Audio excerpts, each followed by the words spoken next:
Right.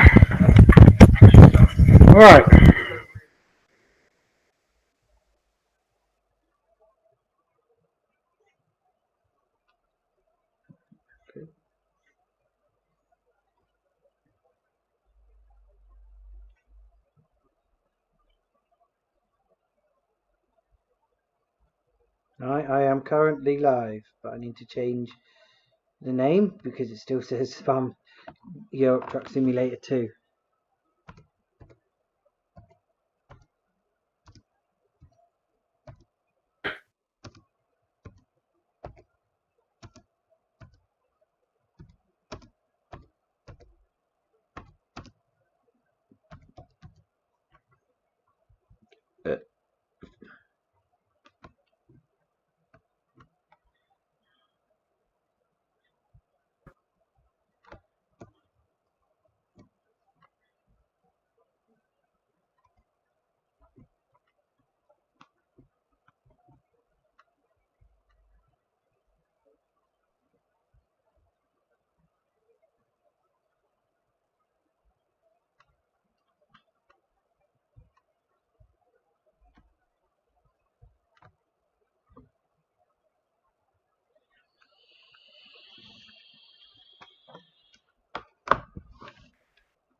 That's fantastic timing.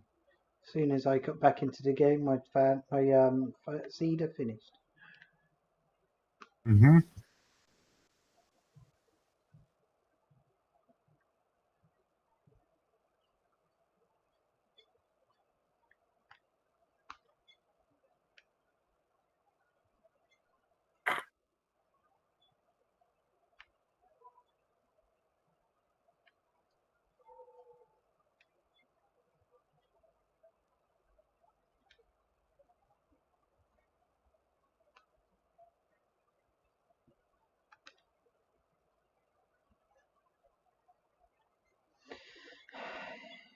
It's one of these maps, is it? You don't get the driver perfectly straight and you don't go straight. Mm-hmm.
he's really a softie. It's just like having an ace in your pocket. He's amazing. He's such a good guy. I absolutely love the fact she races. She got a little speed demon inside of her for sure. We are there for each other. If I'm racing, she's helping me. If she's racing, I'm helping her. That's 10 pounds of nitrous. We roughly use about 3 pounds per run. So nitrous is really cold compressed air, and it sprays into the motor, which increases the motor capacity. Go fast, Juice. I have full confidence in you in this race.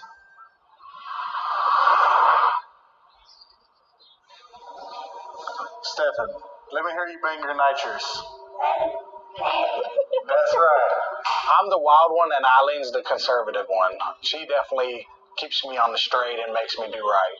Racing's a huge part of my life. My wife gets mad at me because she thinks it's one of my top priorities. She gets pretty pissed if I have to say. I plan on raising my son the same way as my dad raised me, at the track, messing with cars. You know Daddy's going to be in a big race? You want to see how we're going to do it? We got a 4-lane road. We're going to be this one, right? Yeah. Okay. So there's going to be 4 cars all lined up to race. A sleeper, a sleeper, a sleeper, and then a slow supercar. Okay. So who do you think's going to win the race? Because that's Daddy, right? Yeah. My man.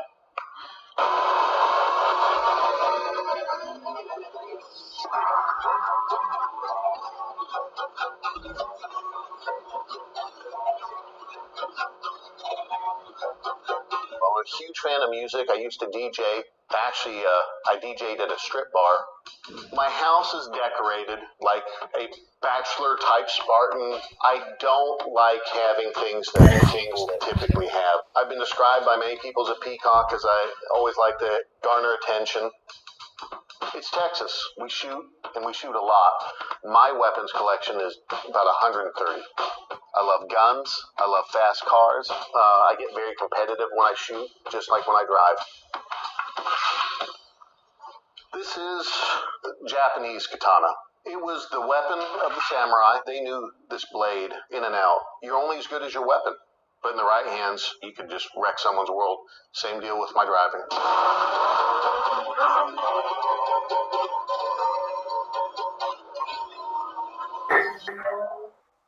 I used to have a hot rod shop. I had huge aspirations of what that place could have been. And my partners, they were just not good people. When that shop collapsed, financially it was hell. They cost me almost everything. I lost over $250,000 in less than 7 months.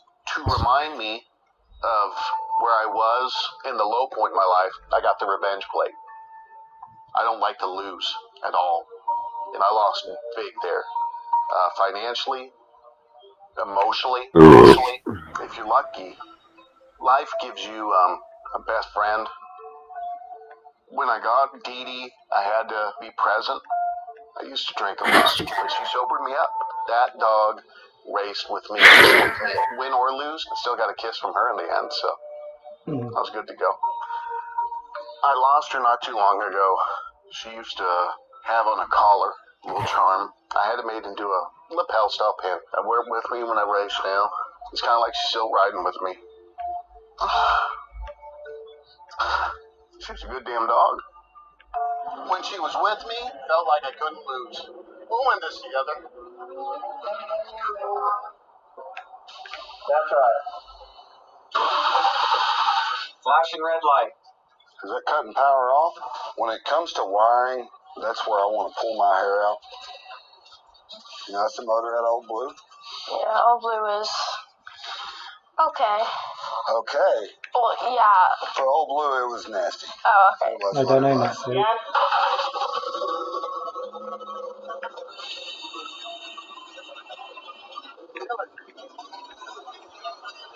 Whoa! You're running main. Main and header caught the plug wire on fire. Evidently, it's running too lean, and it has caught a plug wire on fire. Could the whole car catch on fire because of this? Could it? Yeah, it could. It could. We're going to make sure that don't happen. These cars are dangerous. People get hurt every day doing this and die every day doing this. I always pray for you when you go to races, whenever something bad's happening.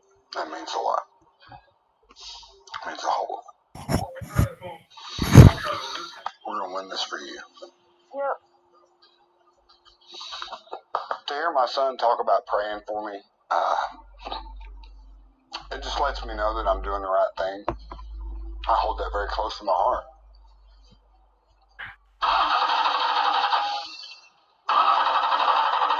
They're fine. Deep breath. Have you plugged into the grid? No, we haven't. Let's plug into the grid and let's check it. If there's a wire short somewhere, we'll fix it. So basically what this is a poor man's launch control. Supercar has high-tech things that do it for it. This is what we use. This box runs ignition timing, and when you've done such an extensive build like we've done here, you're going to miss little wires, or there may be a connection somewhere that you overlook. It makes me very nervous having these issues, but I will do everything in my power to be able to win this race. You got the key on?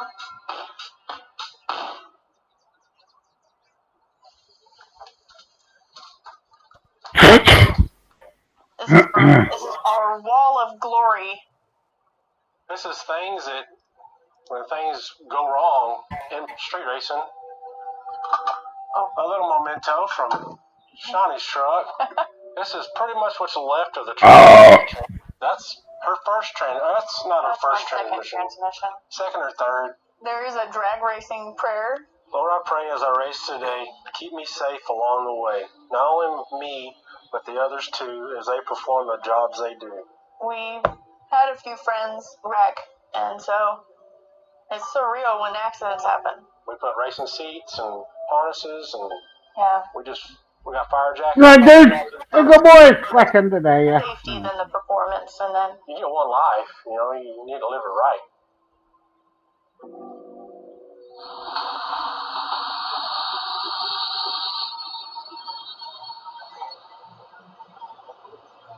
Only whenever people get accidents, is on the way. But it's made Sarah more Probably a year ago. Today will be the first time Sarah sees the car finished. Surprise! Beautiful! You did a great job. It turned out really nice. Like, I'm really shocked with how nice it turned out, honestly. It's difficult seeing boy, something built you do with that. anything that looks just like Blake's. Because it still has parts off of Blake's car from when he crashed it. You want to hear it? Oh, you want to switch smooth one?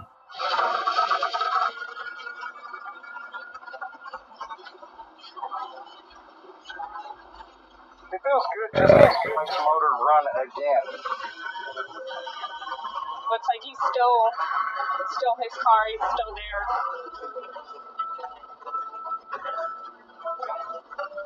What do you think? Sounds good, right? All we need to do is just check the tires and we should be ready to make some passes.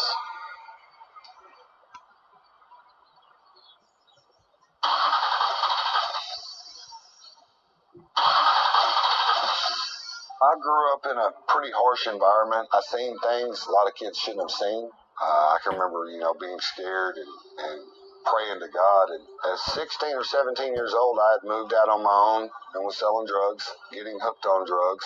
My mother and my grandmother actually came and rescued me and took me to a rehab, which was probably one of the best things that ever happened to me. It gave me a chance to really see where I had went south, because there's a lot of people that told me, they're like, Ryan, we always expected you to be either dead or in prison. I have no regrets from what I went through. I think it's made me the man I am today. Right. We got fire.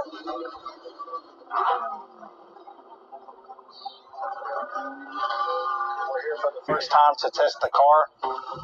There ain't no telling what this thing's gonna do. Since it's a brand new car, I'm pretty nervous right now. I'd be pretty happy if it went A to B, didn't give me no problem. No hero shit.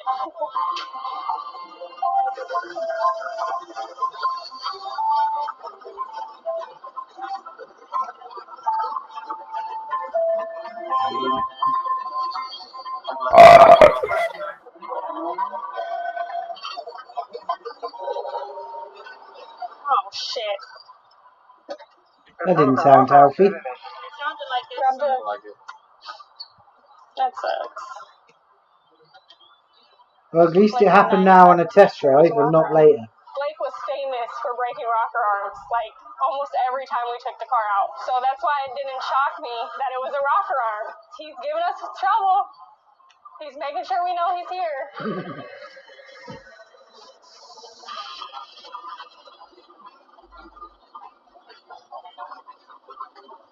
We were actually having some issues with the car, but now it's running. Here we go, baby! Woo! Today we're going to do some tests because most of the cars we're going to be racing are probably 1,000 to 1,500 pounds lighter than we are. This is going to be kind of the maiden test. Knock on some fake wood. Now it's time to see what you got.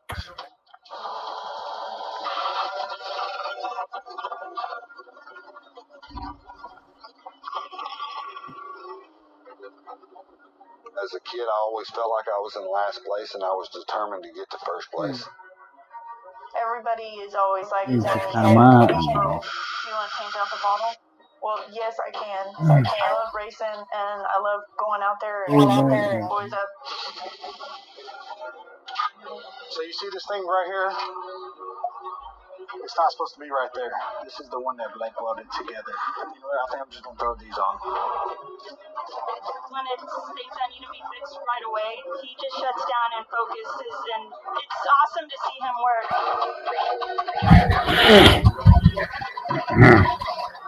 Start it up.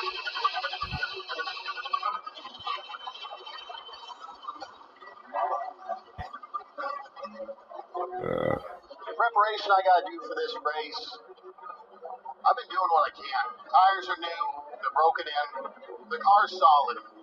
Revenge is winning on race day, no matter what. Nothing feels better than winning. I'm ready. When green light hits, my foot's to the floor. I think I have a fighting chance. We basically built this car in 10 days. We'll pull the teeth out of the supercar with this Cadillac.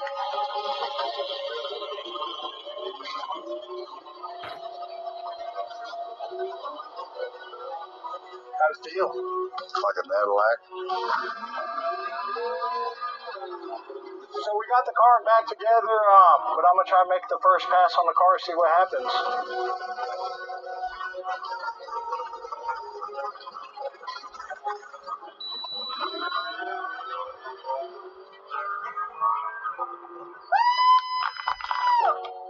If Blake was here, he'd say that's a bad bitch.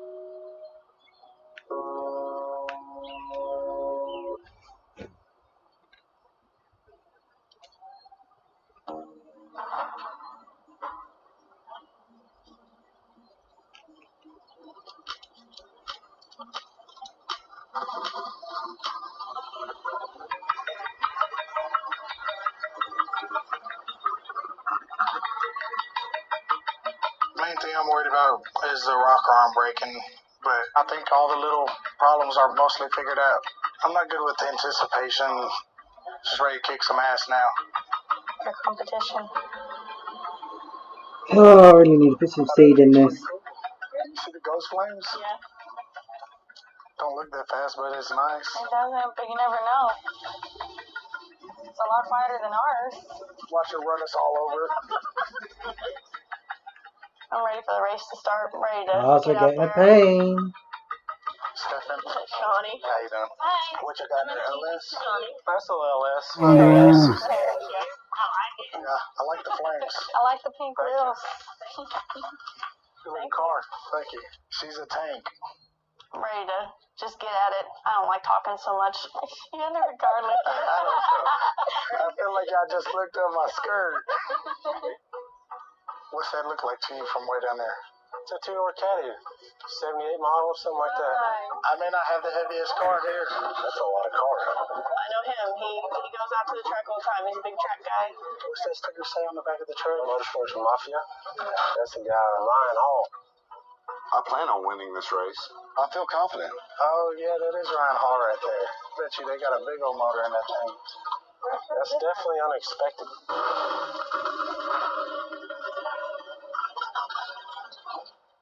Oh, this is going to be good. All right, how you I doing? knew it was going to be somebody I knew. When they said it had pink wheels on, I was like, I know who it is. How you doing? How's it going, man? How you doing? Man, y'all came for real, huh? Man, we're trying. Pop the hood. Oh, boy. What does this thing weigh? 4,500. Yeah. No, it looks heavy. I thought I was going to be the only one with the grandpa car. Y'all done stole my thunder. Wow. I was expecting some pink in here. Nice little truck. I know the truck. It's a fast little truck. Don't underestimate it. Y'all want to look at my I'll show it to y'all. All y'all had to do is ask. Let's sit it on the ground. The ground? Yeah. Blake used to have a Thunderbird just like this one. Yes. Hey, Blake. Everyone knows about Blake's accident. Racers, you know, we're like one big family. I felt it right in your heart because it's somebody you know. We're close to the same age. Pretty straight. Go look on the right. Oh, yeah, that's a good looking sticker there. When I was pulling up, I was thinking, holy crap, that looks just like Blake's car. The Thunderbird literally brought chills down me, and I thought, wow, Blake Williams, he was just like us, and he died doing what he loved, just like losing one of your brothers. It's been a mad thrash just to get it running. As long as we beat the supercar. No, yeah, I know, I hear you. Oh, boy. That Dodge Viper. God damn, that weed is obnoxious. God damn. Yeah, that's not done. The car is prepped. She smells good. She tastes good. She looks good. Normally, whenever people are looking for revenge, bad stuff doesn't happen. We could use that wing as a dining table. It's definitely a nice car, but is it set up for drag racing? I don't think so. Good to meet you. Skip Reagan, thanks for coming out, Skip. Morgan. Skip, nice meeting you. Does that shirt really have his picture on it? Is this thing set up for racing? Well, I'll see what I can do swinging against you boys. And girl. Oh! Hey, my bad. I apologize. Real quick, am I allowed to? Sure. Talk to me, dude. What is the monster here, brother? Call the Cadillac. It's all steel, all real. God almighty. Hell of a setup. So this was a tribute car to a buddy of mine that passed. What happened to your buddy? He died. Wow, I'm sorry, brother. Valve covers for him? Yeah. His bottles in the trunk? Yeah. Secret sauce, or can you say how much? We got 300 on it. Okay. I'm just checking everyone's rear suspension setup. Yeah, so it's a stock 5.3 with a cam, a little shot of nitrous, and so that's all she wrote. Do you mind sharing how big your shot might be? It's enough. That's enough. All right. The car I'm most concerned and worried about, gal running the pickup. Her setup, stem to stern, is pretty damn legit. These guys brought some cannons out to the field. There's a hell of a lot of motor and a hell of a lot of nitrous. So I'm going to have to slug it out. Are you still there?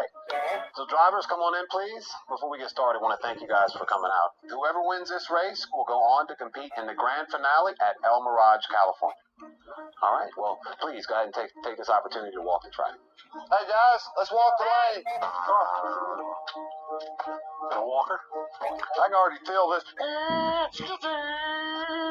Yeah, I'm about to pedal there. This right here is probably where that Viper might start catching up. We got this freaking turd sticking up out of the ground here. I'm the only one that has real grooves in my tires. Dude, the Thunderbird looks like a bad bitch compared to them. I better hope I don't miss a shift. I better hope they slip a little bit. I better hope my tires grip all the way through. I'm ready to do this. May the best man or woman win. Well, I did ask you, are you there?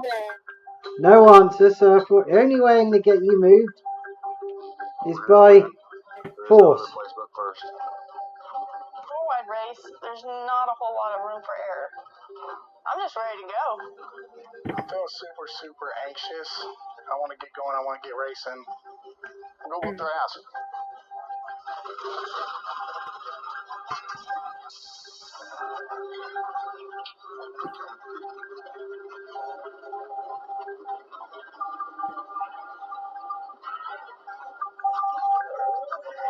Good luck. Yes. We're all friends, but you know, once I get up on the line, ain't no friends. Oh, the racket.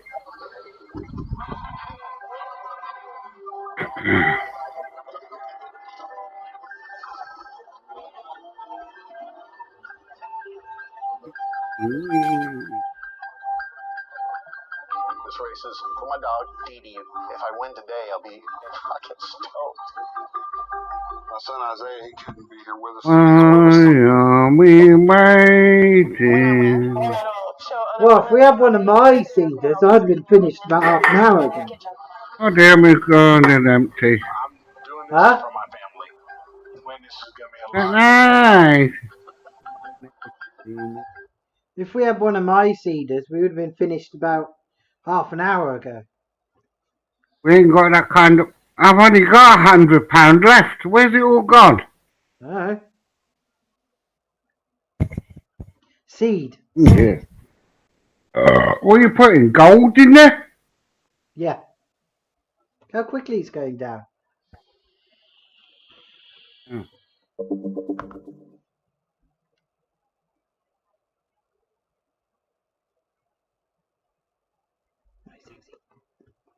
You want?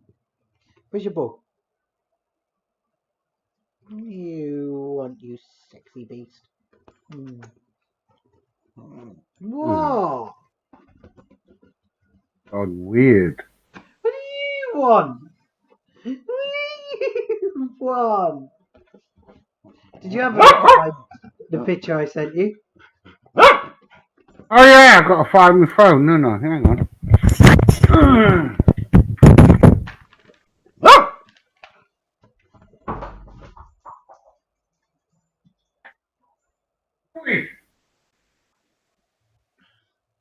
Quite proud of it.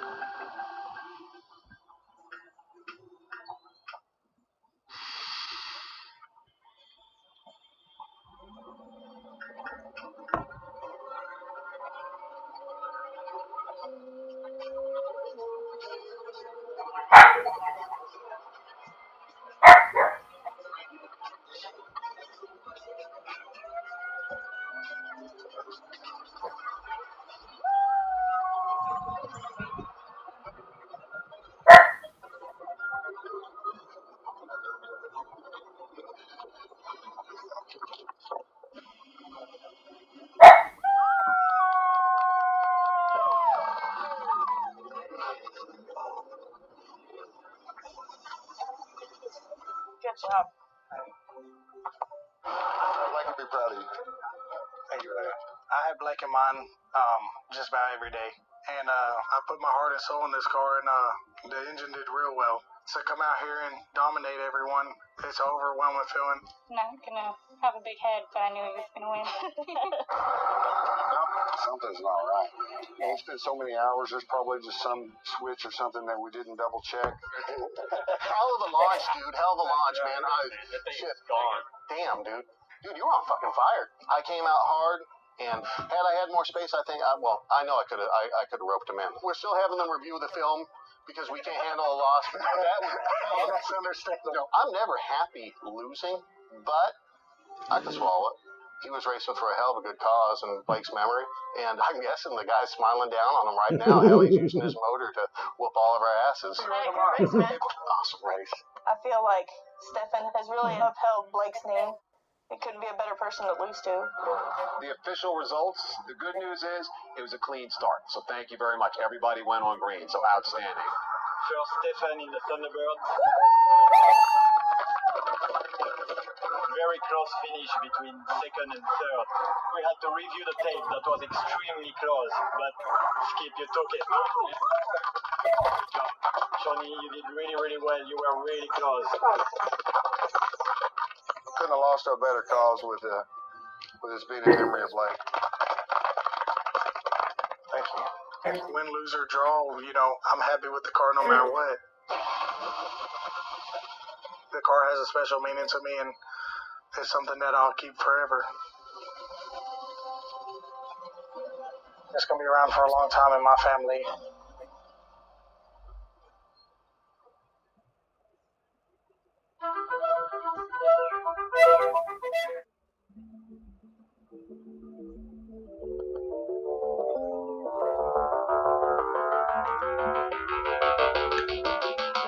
I've raced helicopters, I've raced jet planes. I don't know what's out there for me, but I want to be ready. I like being the underdog. My whole life I've been the underdog. I think that's where the whole sleeper thing really attracts to me the most. I am definitely known as Turbo Tony. I'm doing this race to prove that a low buck car can race a supercar and run with it. The adrenaline rush is insane. You're doing something that's dangerous, you could die. Dude, the thing looks ridiculous. So I'm going to put my roof on, because if you beat me, I don't want pieces of your car flying out. I don't really see the Lambo having a whole much of a shot with us three. What the hell is that? Most people don't like to race me. I'll do whatever I have to do to win. If you're driving a Lamborghini Aventador, everybody expects you to win, and if you don't, that's humiliating.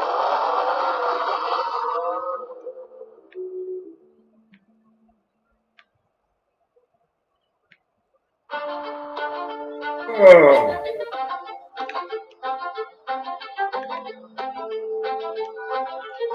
I always liked cars, and I liked art. And after college, I wanted to do something really creative. It was just so horrifying to think that I would have a regular job. I just wanted to do something different. And I said, I don't know what I'd be, king of the world? Is that a thing?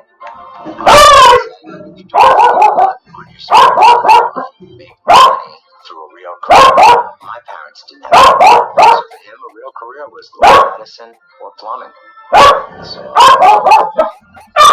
became a divorce but then on with the rally cars, Lamborghini had more style than any other car.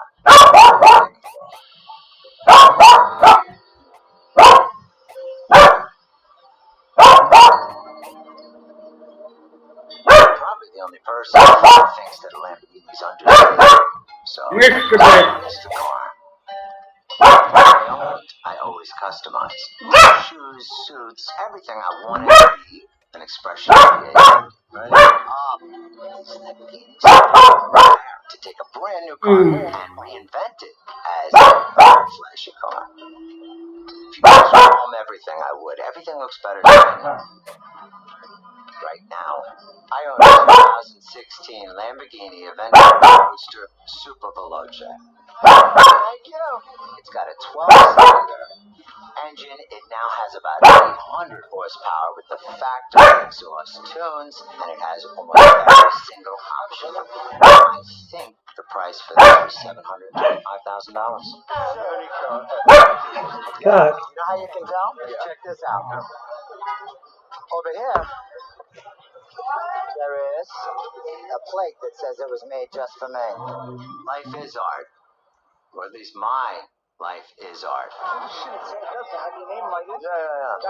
They had one that said made for Jackie Chan, and I know Jackie, and fuck him, so I made it specially made for me. People want to interact with it. It's a spaceship on the streets of New York. Looking good.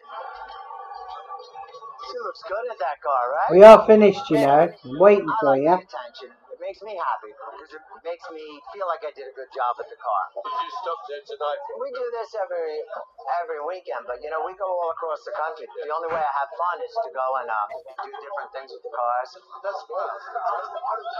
It's wonderful life. You see the smiles. You also see the opposite. You have people who look like, why would they ever do that to a car? I almost threw up in my mouth. I can't unsee it. All the negative and all the positive. As long as it impacts someone. Make a statement. I would be humiliated if I got two front doors blown by a ice cream truck. Not bad. Supercar. car is. But you know what? When I go home, I'm going to be looking good while you get that crap back to your house.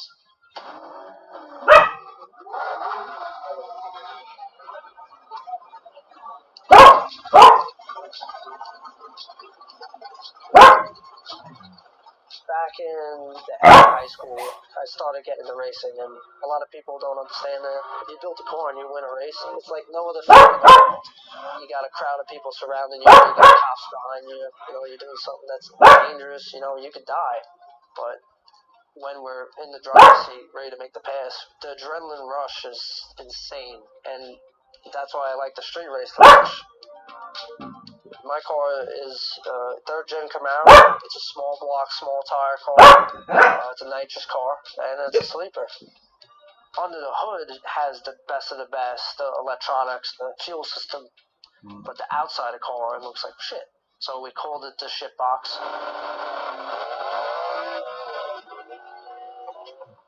A fast car is only as good as its team, and a lot of people don't understand that. You know, a good team helps make the car better. And Team Shitbox is very solid. What are you doing? Yeah, bro. Moral support? I know you got my 6, bro. Here you go, high five. I've met my best friends and my crew because of racing. That is not a high five. We also get to enjoy Bang! you know, A cart away. shows, we have big barbecue. Yeah, foot on the floor, yeah. Is he finally on his way? Is he dead? That's a big thing about us. It's not just team. It's I'm almost just saying, the Kirk, he's finally on his way. There's actually a picture of me and my dad when I was a little baby. My dad's always had Hey. Camaros. He passed away when I was 13.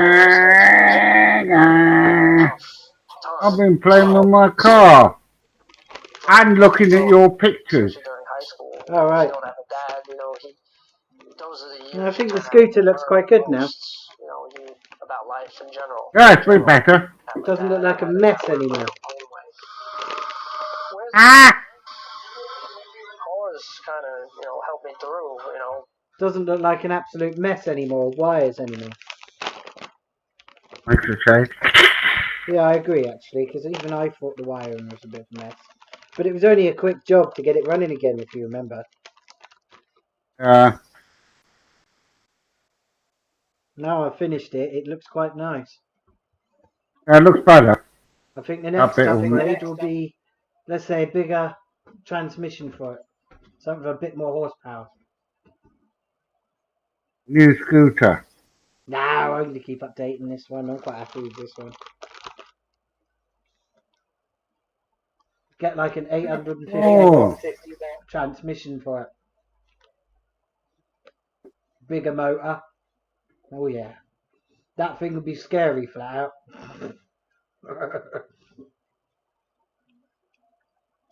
And a new one that does 50 miles an hour. This, with an 850 watt and an unlocked computer, I would be able to do a lot more than 15 miles an hour. 50!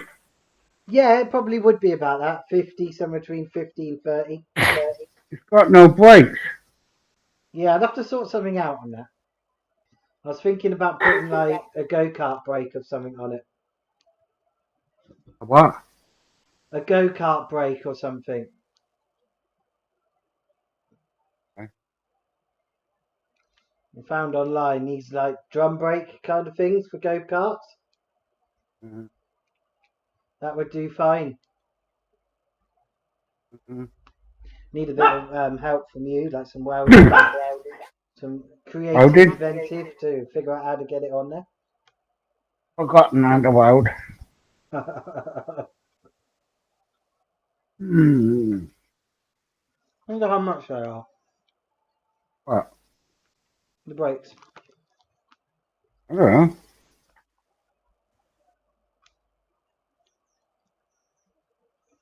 Thinking of trying to That find thing, some kind of hydraulic you need something stronger than that, poor little. go-kart brakes.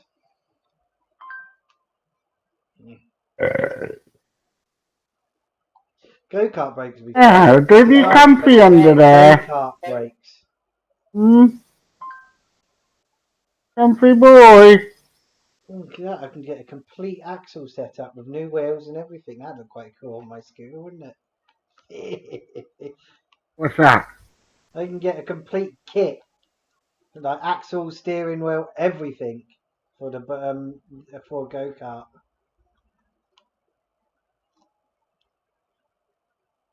What the engine? Engines, they're not very expensive. And plus, I'd just give you a couple of quid and have one of your engines you got there. Oh, here you go. What We've engine? got a 4-stroke, 6.5 litre horsepower, sorry. 78 quid.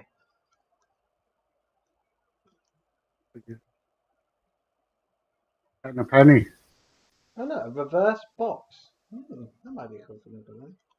I'm looking Reverse for what? disc brakes. A reverse gearbox. Oh.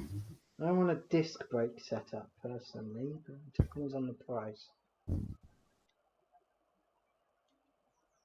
Why am I not?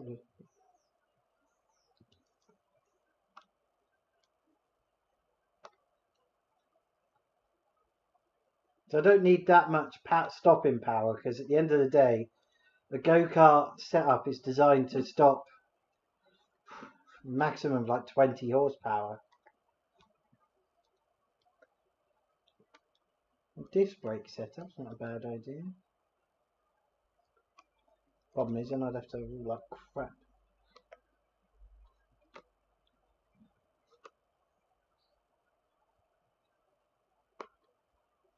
Go on, Go Power Sports. Go Power Sports. I must sort some brakes out. Even I've got to agree. I need something. It's driving me crazy, to be honest.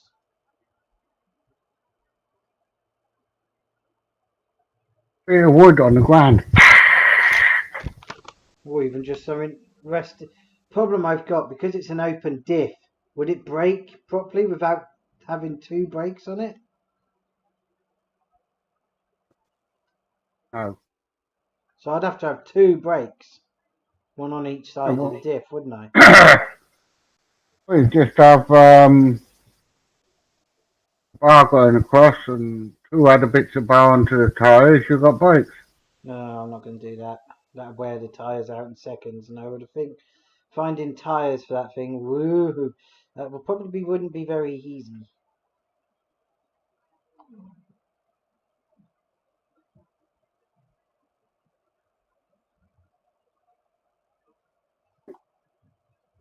And I'm waiting.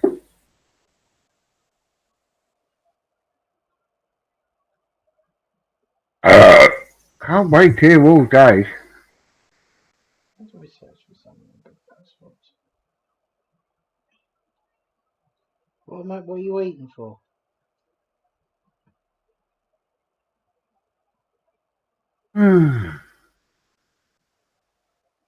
Brakes.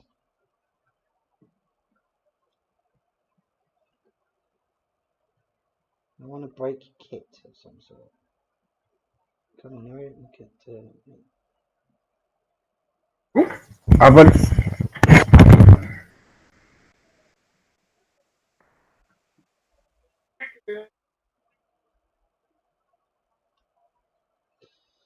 this useless bloody phone.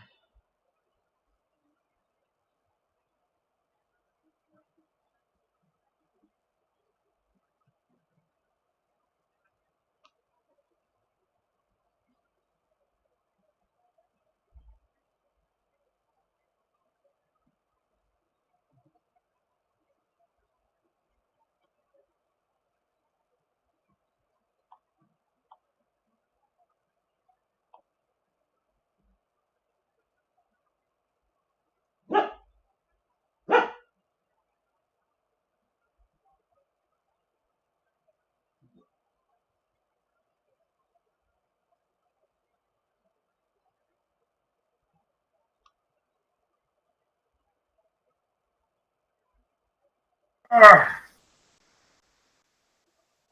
10 minutes, wait a minute. Oh God, it's daylight and it still ain't done.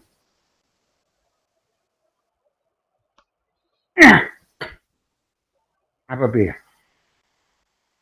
When in doubt. Brake drum kit. Ah! Ouch. If you could buy, what do you mean out? A go-kart brake drum kit.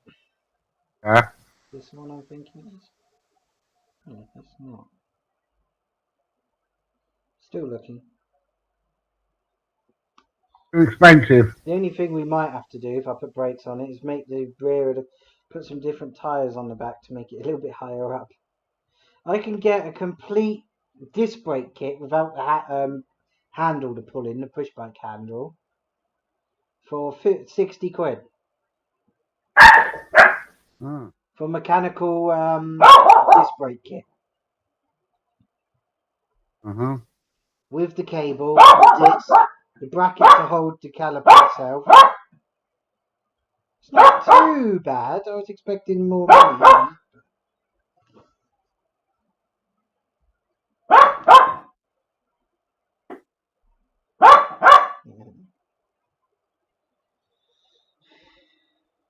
I don't want to buy all of that. I just want. Oh dear.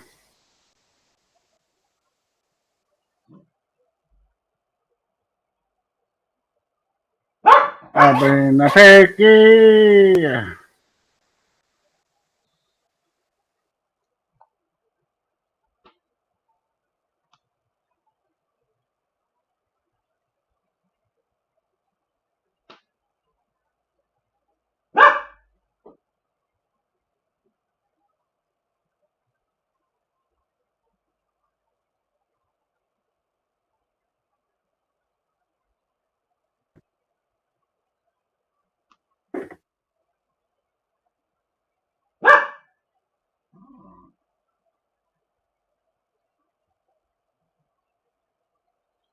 Brake kit.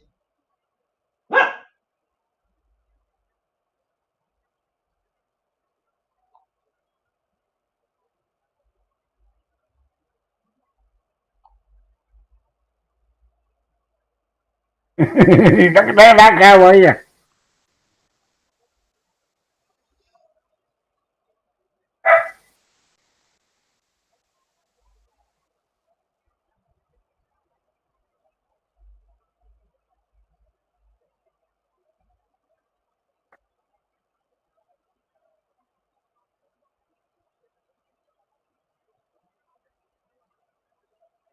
It doesn't come with a disc though, I don't think. Mind you, by the time you bought all that, you could buy a new scooter. Oh, I don't know. There's any scooter that do go any faster than mine would have to be around 400 quid. Yeah. And my scooter is, and yeah, it'd be like 50 quid to get a brake kit for it. What do you think might be more economical? 50 quid or around 400 quid?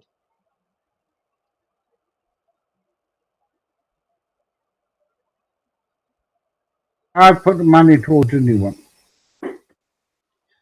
Let's have a look what a new scooter would be. Let's say an 8 mile an hour scooter. 8 mile an hour. Yeah, I want 1500. something that's going to do basically the same speed as what I've got. I don't want anything slower. And I do want something that's going to go more than 20 miles. Same as this mine.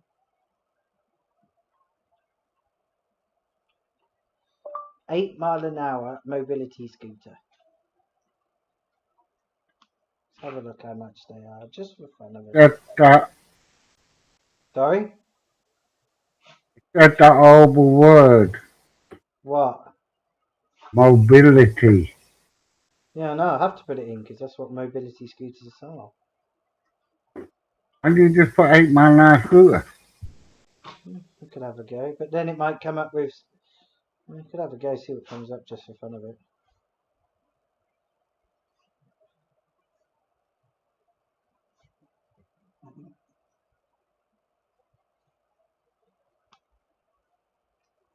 Let's come up.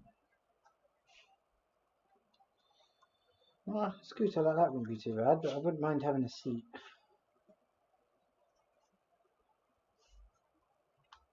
It's just coming up with those things that you think they're legal. Oh yeah, they do 8 mile an hour, do they? Oh, I can imagine they do more than that. There's one here which says 45 kilometres an hour. I think that's around 30. Yeah. And they're actually very expensive. Eh? £344.99. There's one here for 500. 3,100. Yeah, no. What mileage they do? I can imagine you'll get around 10, 20 miles out of that, depending on the weight of the rider. I guess. Not very good then, is it? Right, the cheapest scooter. That's only 4. I highly doubt that that's 8 miles an hour. I can get that from Argos. No, that won't be 8 miles an hour. It's not big enough. The cheapest new mobility scooter on here. Just give me a second and I'll tell you on the first page I'm looking on.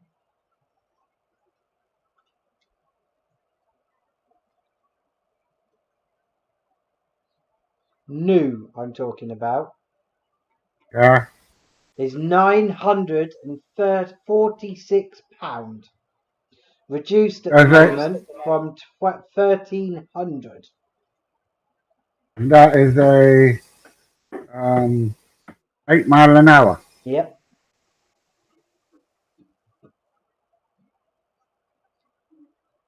How about wheelchairs? No, Take them on buses. it's not a bad idea. Let's have a look.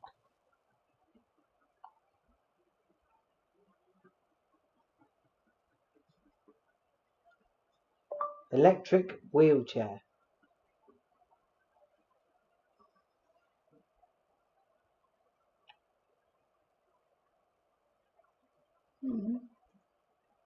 Not very fast though. No. No, they're not. But, you could take them on buses and all sorts, can't you? I know, but I use my scooter for more long distance riding. Mm.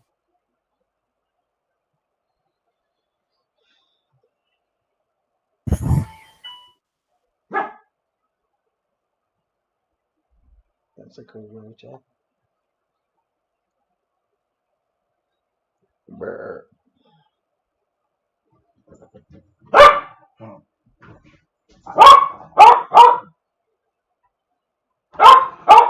Kirk, leave the fly alone.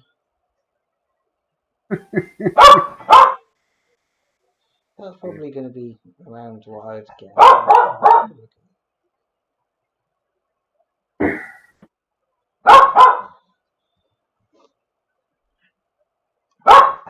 Sure. His phone hasn't gone off yet. Oh God. No, I'm not going to get a wheelchair. Looking at this one, which is about average price, it only does 6 miles on the battery. Huh? Yep. Useless. Yeah. You couldn't even get on the bus and go around town with that. You'd be dead by the time you get even to the shops. Right, I gotta go and wait the missus up. What about this one for £5,000?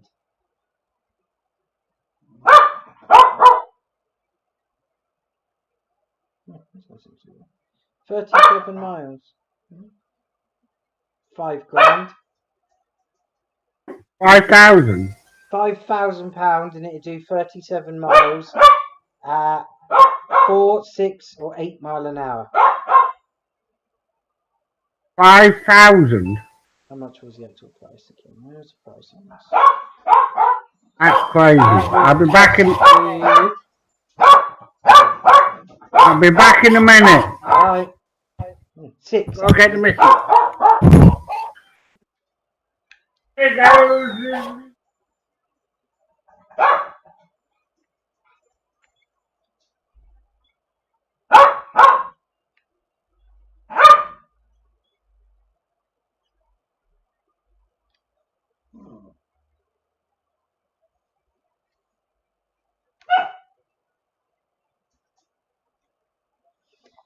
Yeah, no to wheelchair.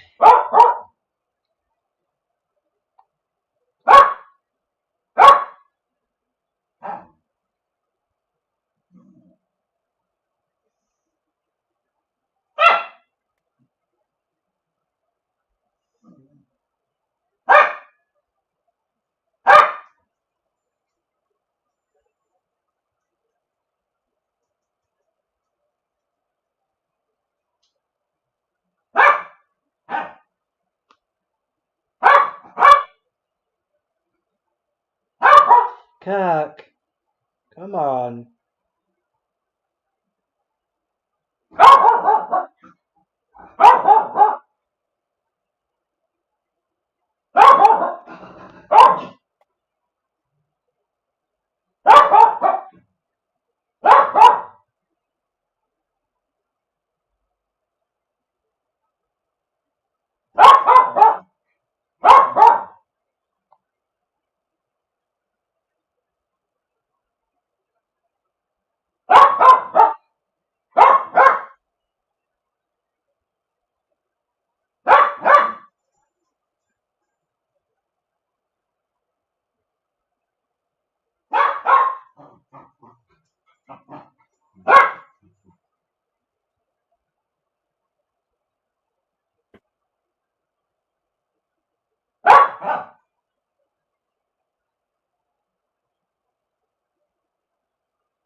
Come on, dude.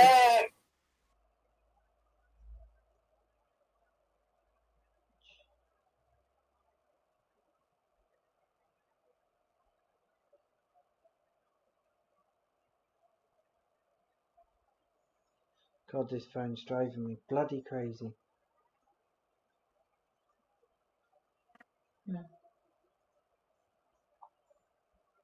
Hey, dude.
depression of losing my dad.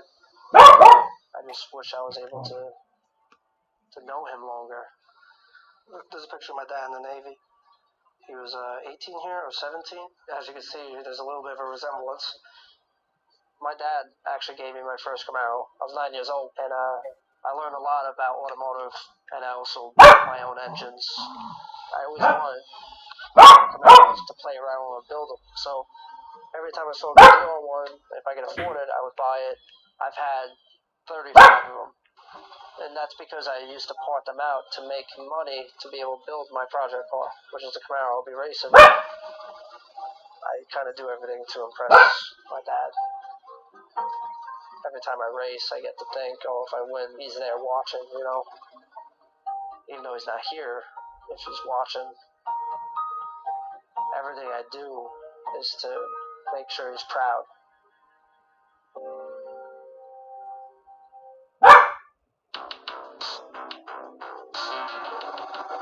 My car is a 92 Plymouth Colt that I swapped with a 4G63 engine out of a 91 Mitsubishi Eclipse. It's loud, obnoxious, kind of like me. Prior to modifying it, its max speed was only 82 miles an hour. It won't go any better than that. I love cars that look like shit. I have 14 cars, which is a lot, but my Colt is absolutely my favorite car. And I just knew that after I had done my touches to it, that it could be a monster, and that's exactly what it is.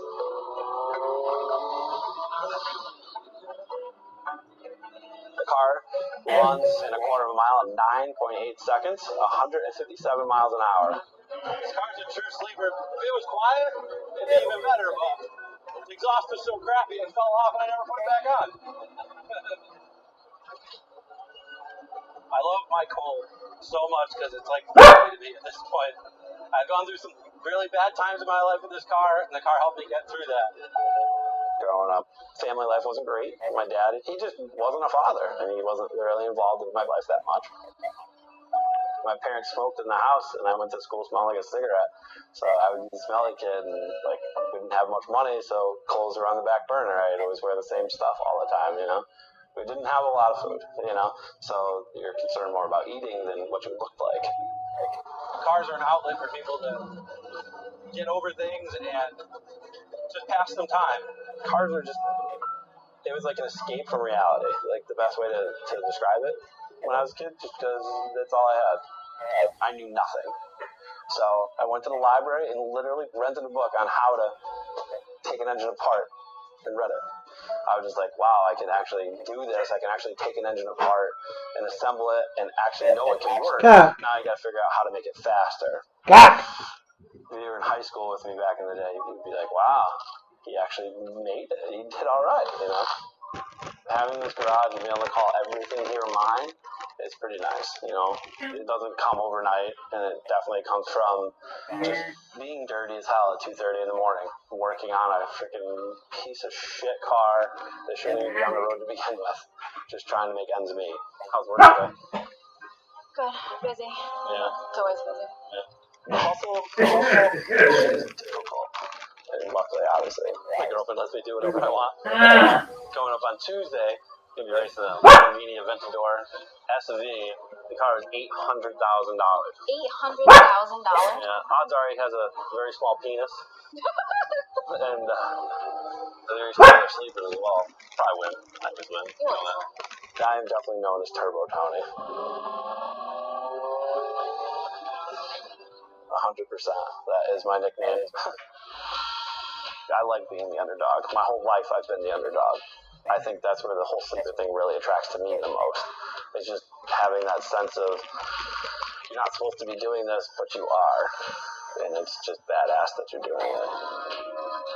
The race is important to me because Jesus has owned these cars literally 100 times, which their whole investment is worth it.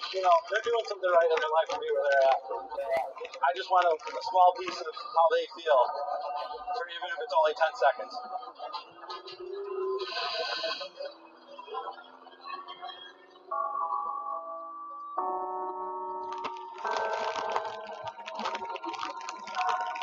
definitely a very mechanical person. I love knowing how things work, and I've always just had a passion for cars.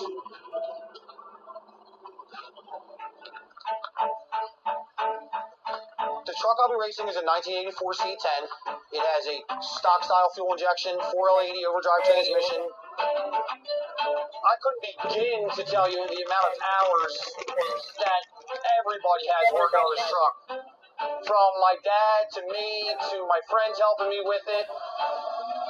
My favorite part with driving a truck and it looking like a piece of crap is nobody assumes that it's quick. The truck makes roughly around 700 horsepower, 15 pounds of boost. The truck is a sleeper because anybody can build a Mustang or a Camaro and make it fast. Make a 4,000-pound brick wall fast is pretty impressive in my book. I knew the basic idea what I wanted to do with the truck, and then about 4 years ago, I started getting parts together, this piece here, this piece there, but everything was used, junkyard parts. It has a $700 junkyard motor with 74,000 miles on it. I decided what to do with twin turbos. I just thought it would be cooler looking to have, two turbos underneath the hood. Everything's been cut, fit, and made in this shop.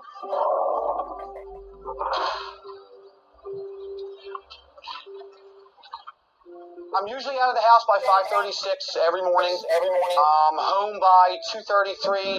Get my kids off the school bus when they're in school. Hey, babe. How was your day? All right, how was yours? It's good. Me and my wife, we've been together for 21 years now. What's up, you two? The drive to race definitely went away after the kids were born. It wasn't a priority for me to be in a car and going down a drag strip. It was more spend time with my wife and kids. What are you drawing, Taylor? A person. A person? Yeah. Looks good. Right. When my twins were born, they were premature. They were 7 weeks early. They spent roughly a month in NICU. That was a very trying time for us. Having kids, it's a life-changing experience. My twins are now almost 11 years old. With me growing up with my dad and my mom, how close I am with them, I want that with my kids. I enjoy being around my kids. It's awesome hearing them call you dad or daddy. I wouldn't trade it for the world. Usually sit, eat dinner, and I'm usually at the race car shop till 9, 10 o'clock every night. Alright, we'll get underneath of this and do this oil change. Grab that filter wrench. Growing up, my dad was always working on cars. I was always out there helping him, trying to put stuff together with them, testing cars when we first started really driving them a lot. So it's always been a common ground for me and my dad to work together. I still get amazed to this day watching him figure out a new roll cage or a new back end for a race car. After we get this oil change, I guess maybe we can do a set of plugs in it too, Dad? He did a really good job on that truck. Because he picked up on everything. He watched me do a lot of stuff. And, okay, there's mistakes along the way. There's stumbling blocks and everything. And that's how you learn. And that's how I learned. My dad taught me the same way. We'll check, make sure turbo, all the V-bands are good. Check them header bolts, too. I want to do the race because I want to prove to my dad that we can put something together low budget and it can run with a supercar.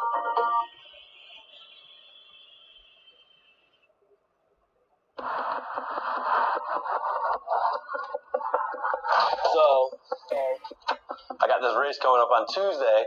2 other sleeper cars and a Lamborghini Aventador supercar. Well, the only car I should worry about is the other 2 sleepers, probably. That's exactly how I feel. I feel the sleepers are more important than the supercar. Supercars are something I like to look at them, like I think anybody else does, but they're not all they're cracked up to be. The maintenance, the money. At the end of the day, there's other cars out there that are actually more lucky than most of them. We gotta do the injectors. The injectors are 15 years old. So it literally is full of rust. Alright, let's get some new injectors in here. We're changing out the injectors just because they're old. So we run more power to get down the track. Tear apart these other cars. And this car, we can put a hurting on people. Lambo is not the problem in this equation. Just because you got money doesn't mean I know some supercar owners that are actually the most dominant people you've ever met. But I also know some that are the biggest assholes you've ever met as well. I guess it all depends on the situation.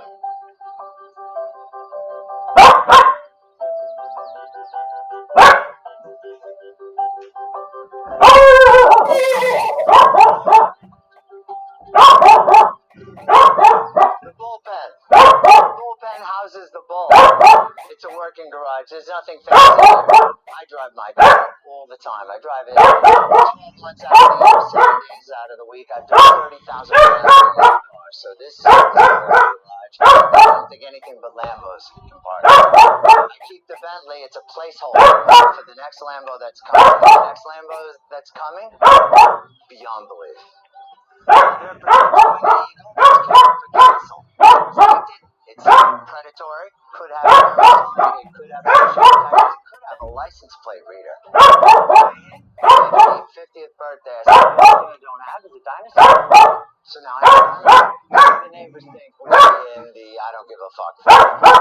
Some people say, well, it seems like you don't give a fuck, and that's because I really don't.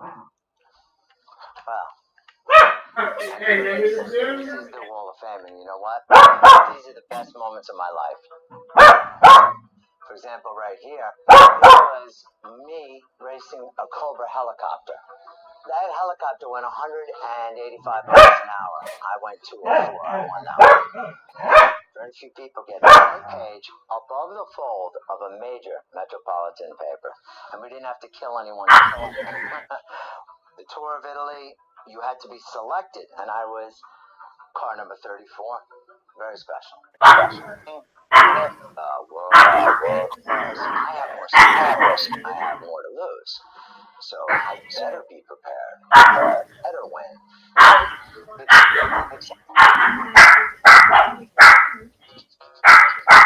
Does anyone see the price today? Jesus. Yeah, okay. $535 in the house. 0 to 60 in 2.9 seconds. Any of I'm looking now. No. 1040. Oh, that's your ass. 1040s. We're also on a drag radial tire. And all of them are radials too. Yes, it's all the same rules for everyone. Whatever, let's do it. But there are 2 sleepers, that's what I'm more worried about. Did they tell you what they were yet? No, there's one in Connecticut and one in Jersey. Connecticut. Not worried about Jersey because we beat the fastest guy there. Definitely. Not worried about Connecticut because I haven't heard anything about that. Might be the fastest car in tri-state area. Car in tri-state area. It's ugly, but it works. That's what a sleeper's supposed to be. My man. I'm willing to race anyone at any time. And proving people wrong and beating people that are faster than you or have better cars than you is even better. That's what I strive for. I think we're just going to do our nitros right now. Because if we don't take the nitros out, I just think we're going to knock out the tires. With not knowing the road, I'll be racing. I'm going to be taking power out of the car because I'd rather get down the road than blow the tires off and lose by spinning. This thing's gonna leave slow. Well, the supercars don't leave that hard either, but they go fast on the top end. That's why I don't want to take out too much. Right. It will gap them. That's right. We're racing a Lamborghini Aventador SV. Okay. I'm not overly scared to race it. Just that was one of the faster supercars that I know of. Just don't let them get in your head, that's all. 740 horse, all-wheel drive, estimated quarter mile, runs 1040s. That's gonna be a good race. The truck's capable of running 10s. Naturally, that's going to depend on track conditions, weather. There's always a lot of factors in drag racing. Holy price tag. A little bit more than this. A couple bucks. 447,000. With a top speed of 17 mile an hour. Only 700 horse. Yes. For that kind of money, only 700 horse. Telling me like 750. He's gonna be a Disney player, Chevy pickup. Yeah, I mean, we can only hope he's not a drag racer. He doesn't know how to make it leave. Drag racers don't buy them cars. No, they don't. Most supercars aren't drag racers, so they're not used to leaving a red light hard. They do have launch mode in it. Okay. If the guy has any clue on how to drive the car, that's going to can be an issue. Well, that comes to you getting out of there. Yeah. Don't be late. What are you doing there? We go through the tune, we make sure the boost levels look good, air fuel ratio, stuff like that. You didn't tell me to do it. Oh, that's why. Somebody got in the way. I'll be alright for one pass. Turbochargers use exhaust to spin a turbine to force air into the motor. The harder you spin the turbo, the more air you're forcing into the motor, the more boost it creates. And that creates more power. On the street, I'm running 13 pounds of boost for this race. I can put it to 20, and it would take it. For how long, I don't know, but it would take it for a little bit. 20 is kind of my Nah. He won't catch me once I'm out. The Lamborghini Aventador SV is a Lamborghini? It is my favorite supercar out of probably any supercar out there right now. And being able to prove that I can run with that kind of car is a pretty cool feeling to have.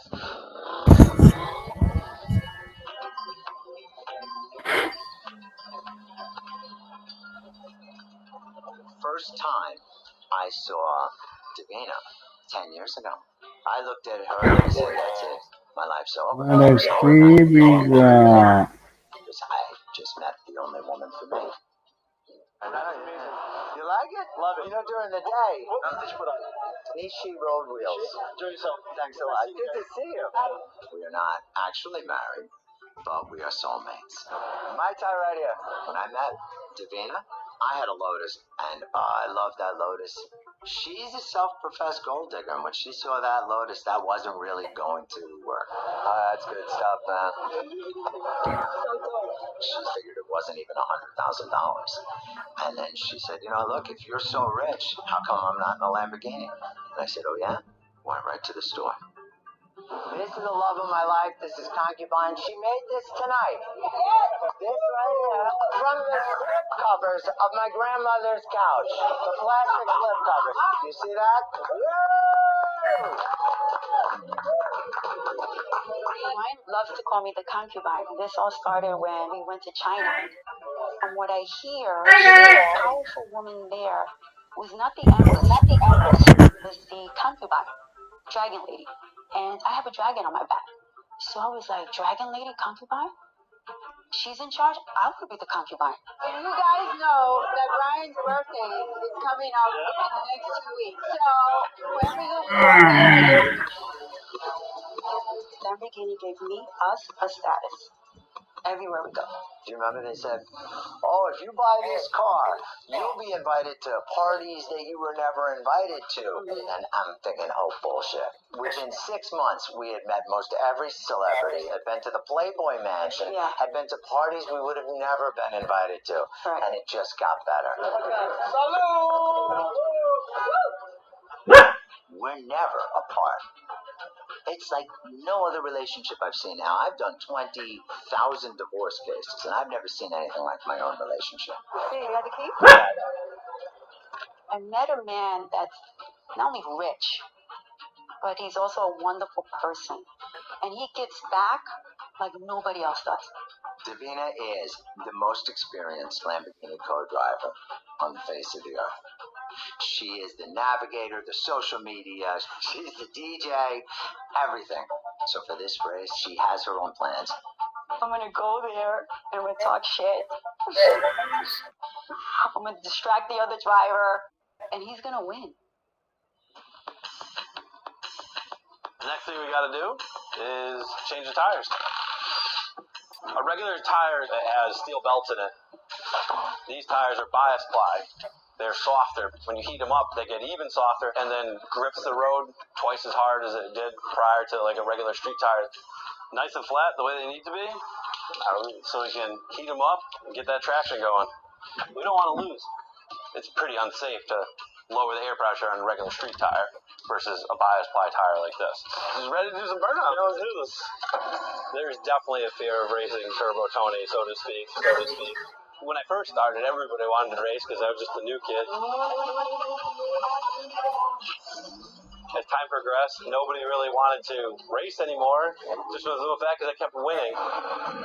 They just feel that they don't have a chance to begin with because I built some pretty badass street cars.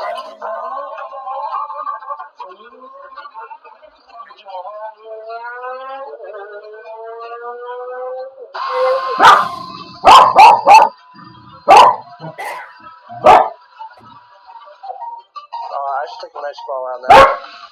What's wrong? So you're coming out with almost Yeah, it's basically over. Another thing we have to do is change the timing because we lowered the nitro shot. We took nitrous out, we took power out because the radial tires is the only way we're going to be able to go A to B. And we're going to be taking power out of the car. Performance-wise, I'm not worried. It's more of getting down the road and blow the tires off. I think I have a big shot at it.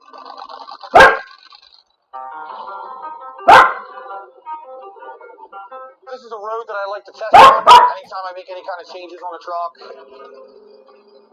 I like to try to simulate what will happen if I'm driving normally down the road where it's not a prep road, there's not a lot of rubber down. So I'll do a quick burnout just to get a little bit of heat in the tires, and I'll try to make sure the boost levels look good, air-fuel ratio, stuff like that. Make sure everything is cohesive with the truck. I usually try to find that happy medium to where it'll take maximum amount of power but not spin the tire going down the road. Burnout went well. The truck feels like it's accelerating pretty hard right now. The tracks look pretty even. The truck's got to be 100%. Can never be too prepared going in to race anything. I saw a little bit of smoke right after I did the burnout. And the one turbo feed line, which actually oils inside of the turbo, got a small leak in it. So it's just kind of spitting a little bit of oil out right on top of the turbo. It's an easy fix. It's just a fitting. It's not the end of the world for the truck. The most important part of anything with racing is making sure your car's running 100% before you get there. You can make all the power in the world. If you can't use it, it's useless. We're making a burnout box right now. The tires are nice and flat the way they need to be, so we can heat them up and get that traction going. When the tire is full of air, it's just going to end up spinning off and it doesn't grip. We're going to be around 6 to 8 pounds of air pressure, just so that way the tire is flat and it's just gripping with everything it has and giving you more traction.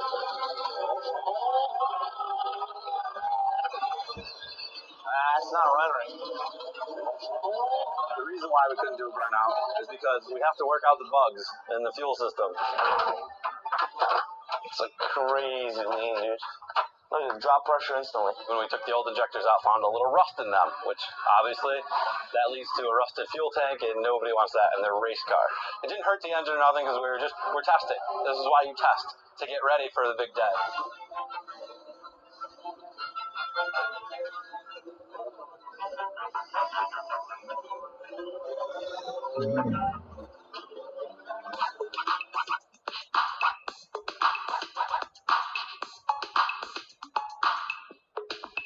This race means something to me, and I want to look good. Very difficult to rock clothes like this, but I can pull that off. Growing up, I had maybe 2 pairs of jeans. Often I was made fun of because my clothes were dirty.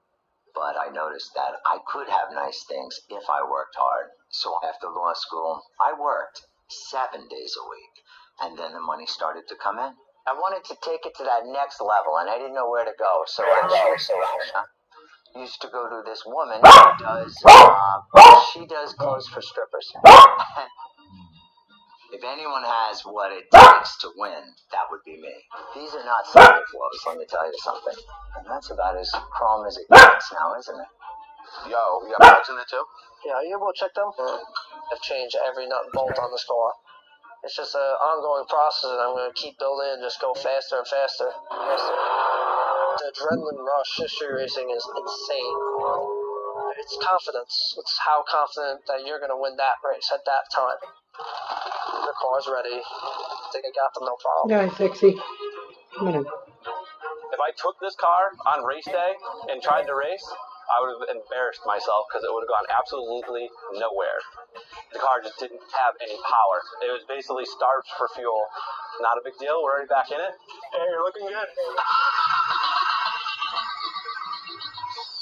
I actually got to add another part to it real quick. Oh, she's going to run much better now. I know she's going to run much better. Mitsubishis inherently have electrical issues, and adding extra grounds in these cars is actually proven to pick up horsepower. It's the most important part of anything with racing, is making sure your car's running 100% before you get there. Oh, now we're ready. We're ready. I've learned a couple tricks talking to guys that I know are big turbo cars. Definitely a huge learning experience with this on how the turbo sizing. There's a lot of factors into how it makes boost. Did that stop leaking? Yeah. It stopped and I tightened it up. I think the truck's going to be a lot faster than a lot of people think it is. I'm a rally driver. I've never done a drag race. I'm going to just put this car on launch control. That's what it's for. Lamborghini spent millions developing this exact feature. The car's going to do all the work, so I am extremely prepared to win and to be very fast. Gabriel, you know I commissioned this just for a race against sleeper cars. I want it to look good, and I'm not sleeper. Everything about me is flashy, but this jacket is elegant like crazy. So we have the white piping, we have the Lambo patches, This the piping is lapels. fantastic. Looks just like the seats, man. Fantastic. We got the magnetic buttons, we got the inserts, Got my high collar. high collar. What's on the Double back? collar. I can't see. That's Lamborghini. I've raced helicopters. I've raced jet planes. I don't know what's out there for me, but I want to be ready. Well, they ain't gonna look as sharp as you. That's it. So I'm winning either way.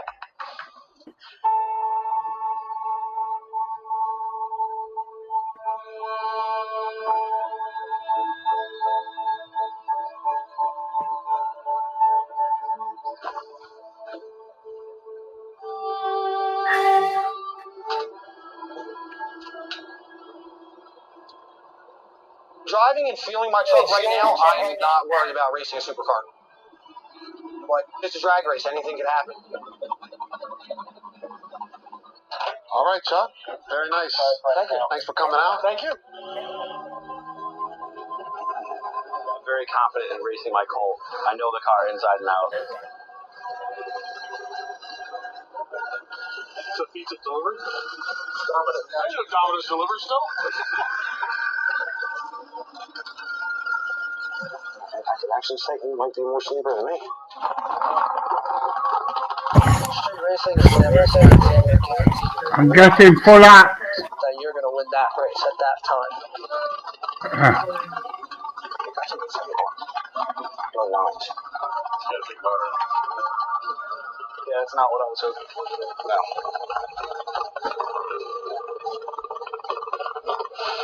This thing. Our crew is heavier than this car. What's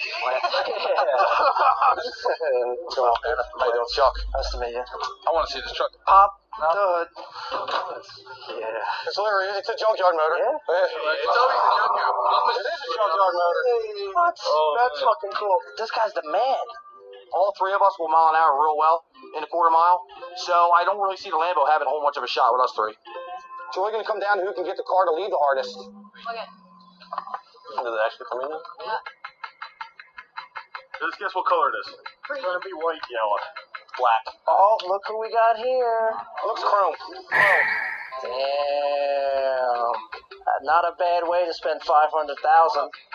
He's driving down right now, being like, look at this. Was it a junkyard down there? Oh, look at that. Oh my god, look at the truck. Oh, look at that. I bought an Italian supercar. I didn't build it, because I don't build shit. I just polished it last night. That's all I do. Dude, that thing looks ridiculous.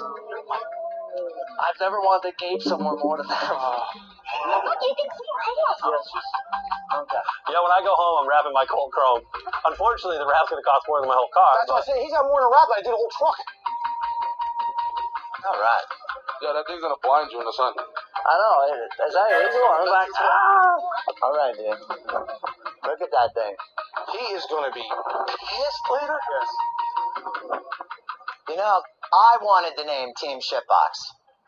They must have contacted you first. The ones I saw online, I was like, that's a really nice car. You see that thing, and you're like, what the fuck are you doing? So I'm going to put my roof on like you do. Because if you pass me, if you beat me, I don't want pieces of your car flying out. Take the big blizzard. Actually, no. You might want to check out the front of my car, though, because you might not see that. Yeah, there we go. That's how that goes. Who's the driver of this? Right here. Hey, I'm Brian. What's your name? Tony. What is it? Tony. Hey, Tony. Good to see you, man. So this right here, too big to put a potato in. Oh, my God. There's a turbo. Turbo. Yeah. It's little. This is the one that my experts are telling me to be afraid of. I think you might need some new experts. These cars are all fast. If I can get ahead of these guys, they're not going to get ahead of me. I need a little luck with my driver skill here. What's the duct tape for? This is not a wrap? No? You get to your car, we're gonna go to the starting line. What the hell is that?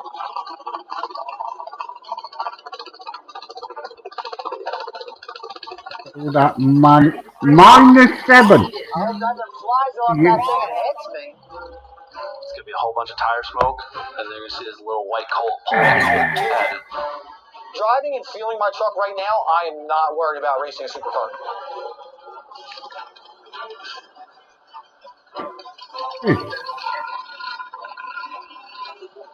Fucking lads, what the hell? You gotta shut that thing off. I can't hear myself. All right, everybody here, please. Drivers and teams, here, please. Thank you. All right, so thanks, everybody. Again, thank you for coming out. We will go over the rules for the race. So we will bring you all to the line. Everybody set on the line. We say we're ready to race. I will hold out my arms like this, right? And I will turn my back, and I will point to each light to draw your attention from me to the lights. That means we are about to go. We are hot. I'm going to sprint out of the way, back through the box. It'll be flashing red, and then go green. That's when the race starts. It's instant green then. It's instant green. You go on green. If a vehicle has a false start, that vehicle will be disqualified. The light will not turn green until I am completely off the track. The winner of this race will go on to the championship race in El Mirage Dry Lake Bed. Let's have a good race, ladies and gentlemen. Thank you for coming out. Appreciate it.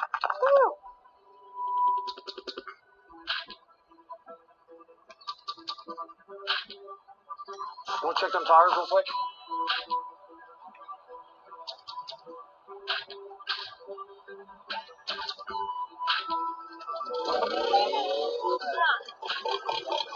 I gotta do a whole computer thing now. First hold down the engage first gear. Got no gloves? I can't do the gloves because I have to do my launch controller.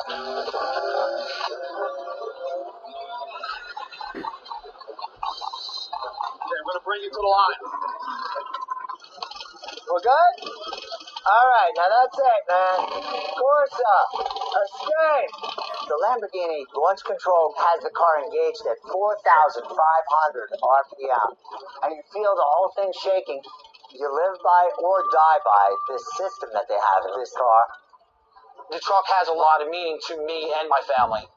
To win the race, I think it's going to be an awesome feeling for me and my dad, knowing that you don't need a ton of money to build a race car. I like being the underdog. My whole life I've been the underdog. I'll do whatever I have to do to win. When you're standing there with the chrome Lamborghini, everybody expects you to win. If you don't, that's humiliating. I want to be the baddest, small tire racer in the Northeast. I want to be like the fastest of fast. So this is like a dream for me. Are you ready?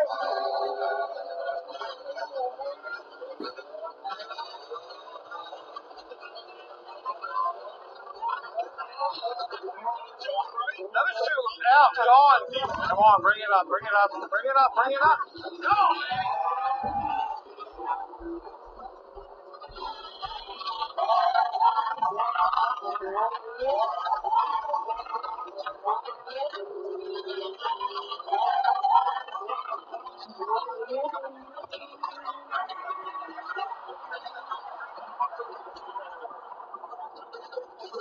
That was a good race. The Colt one. The Colt one.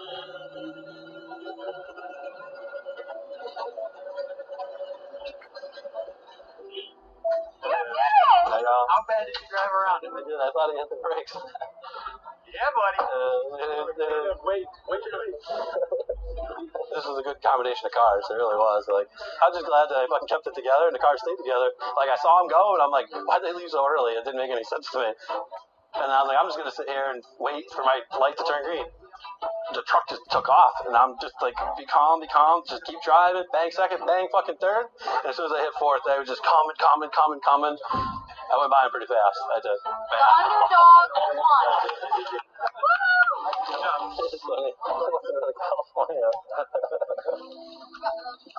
God, I cannot believe he came around me. Dude, as soon as he started going by me like a friggin' missile. I'm mad I had to watch that front-wheel drive car come around me at 150 mile an hour, but for the most part, yeah, it was a good day. This was just absolutely great. To see this thing go down that track, and it's just amazing. He did a heck of a job of building this truck. That was stupid. Fuck! Dude, he left so early that I thought I didn't see the light, so I just left. So yeah, I didn't have a good time there. It sucked that we lost on the default. We hate losing on that. If I went on green, I probably would have won. I think after this, I'm gonna go home because they've been all busting their ass and helped me out so much that I gotta hook them up a little bit. But it never ends. I gotta fix the car. There's one little issue at the end. You went really early. I fucked that up so bad. I saw him go. I'm like, oh, well, Lamb was out. Wait, there goes Lance. I went oh my god, I'm such an idiot.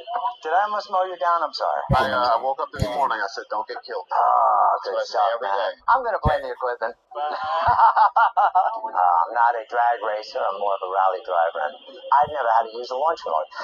This was pretty new to me. It's a good day. It's always a good day when you don't die, right? I jumped the line, which is not a good thing. See, so I finished too soon. This usually doesn't happen to me. I'd like to say that. Hey, Tony. Good job, man. Come here. Thanks. I've done it all. I've swam with sharks. I've jumped out of planes. I've been on Mount Kilimanjaro. I'm so grateful to be here. These people were good people. This is going to be the best experience I've had. Sorry, I jumped the The first reaction of the Lambo driver, him pulling up with the girlfriend hanging out the window. He's got, all the gold and stuff on. I'm like, this guy's going to be the typical Lambo driver, cocky and this and that. But, as soon as I met him, it changed my mind right away. All right, so how was that for you guys? Apparently, we have a winner. We do have a winner. So, Tony, congratulations. Congratulations. Very nice.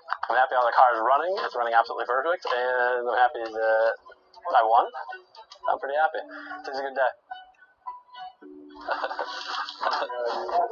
There's been a crash up here. There's been a what?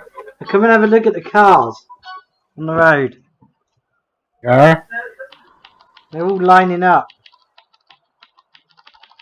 Oh, let's go out and have a nose, quick. I believe the car chose me. Take Litton for a So walk. much together, it's almost like I think that's my Take way. the phone on with the you, take some game. pictures. Oh. Oh, yes, so there is. Talk shit to me. There's my A lorry. when they're laughing at you. You brought a knife to a gunfight? No, we brought the Stupid lorry on the wrong side of the road. He has to get round the corner. Yeah, well, the cars are not giving in, are they? Nope. They might be there a while. Yeah, they might well be. It's not been a problem, and the Ferrari guy can't understand how he lost. And yet he doesn't realize he never had a chance. Start it up. What a dickhead. It's going to boil down to the driver. It boils down to the tenths of a second. I wouldn't even be in this race if I didn't think I had a chance. That's just me. I'm a confident fucker.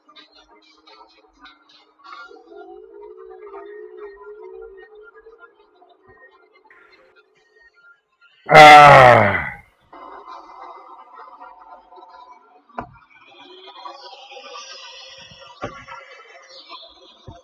When I set out to build this car, I set out to build it the best in every possible category.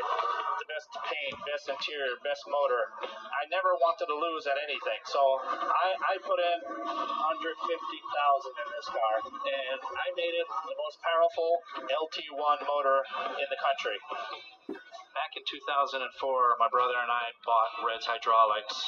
We were car guys. Yes, we knew about cars, but not so much about the lowriding. It's a different culture. Lowriders are a type of car, the ones that are nearly touching the ground. But it's the hydraulics that boost them up and down like a little dance. This car was called the Black Widow. This car was a world champion for over 12 years.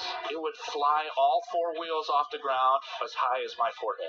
It would hit back bumper within 2 hits. It would do side to side. It would dance around. The switches controlled the hydraulic pump, so we actually drove the car outside on the switch panel.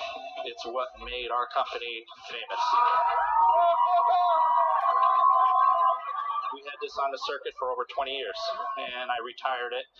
And I parked it back here. And now, this is what a $40,000 paint job looks like after 10 years. The car was a representation of us all our life. My dad was a mechanic. My dad loved cars. We loved cars. 7 years ago, my brother and I were collecting cars, and we had a dream of taking these cars and rebuilding them and bringing them back and showing them off. But when my brother passed away 6 years ago, I parked everything. I pulled everything to the backyard. Toward the end, my brother said, you know what, let's buy an Impala, let's fix it up. Well, he started fixing it and never really drove the car. I remember he put the stereo system in it, and we were picking up from the stereo shop. He throws me the keys, and he says, hey, you know what? Jump in. Let's go for a ride. So throughout the whole trip home, my brother's asking me, how's the car feel? Is the car fast? And I remember many times it was parked in his garage, and I asked him, you know what? Why aren't you driving the car? Why aren't you driving the car? And he says, you know what? I'm waiting for you to finish your Impala. When you finish your Impala, we'll drive it together. I never finished my Impala, and my brother never drove that car. And, when he passed away, I thought about it, how, here I am, wants the best of the best and try to build the nicest car, but you know what? There comes a time when you just gotta enjoy it. Yeah. Last 5 years, I took my brother's Impala, and I tried to make it the nicest Impala in the country. I touched every nut and bolt in that car in my brother's honor and name. I built it to be fast. You can't really give up. And I know my brother didn't want me to give up. And I'm just doing it slow now. And I feel my brother with me, and I'm going to do it in his honor. Twice a week we come here, pay our respects to Tony and Dad. And this is where we come to see him. Every week. How did you do it? This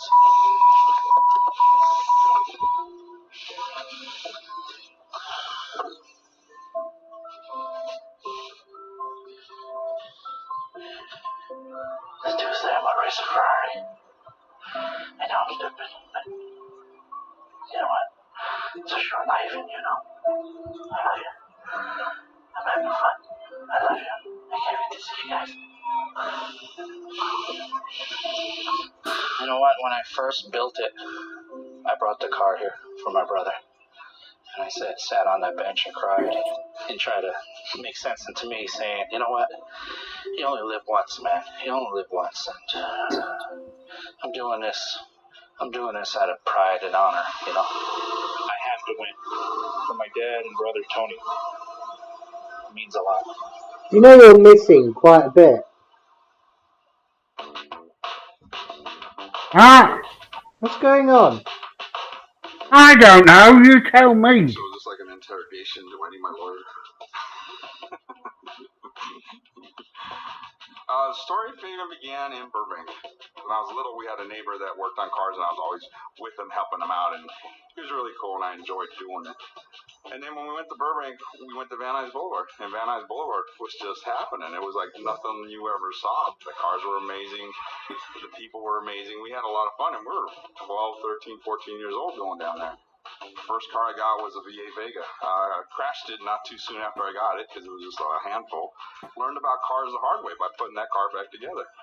And then started going out and racing that car and getting hustled. We got hustled by some guys in Downey. We got hustled by some guys in Linwood area. And these guys told us about a place that people raced on the street legally. And we said, bullshit, there's no place like that. So we went to go check it out, and there was. It was called Turmoil Island, and it was a street, and everybody was there, and Big Willie was there. It was the first time I met him. I got to make this clear. Our main goal at that racetrack, our main product that we want to produce is brotherhood. Everybody understand that? Let me hear. Now, what we're trying to produce?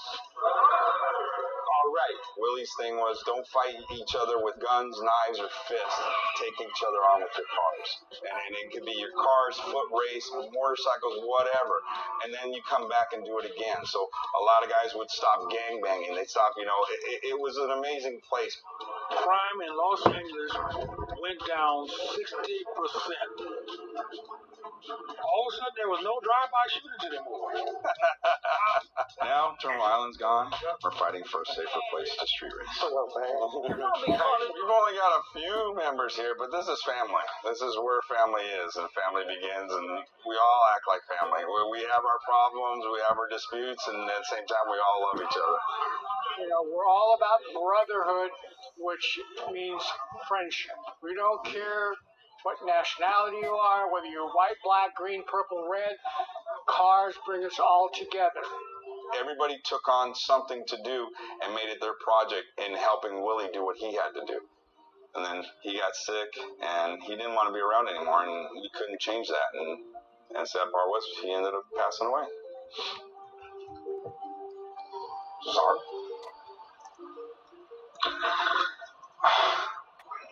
Alright. Because to replace Willie, it took about 10 of us, and he was one guy.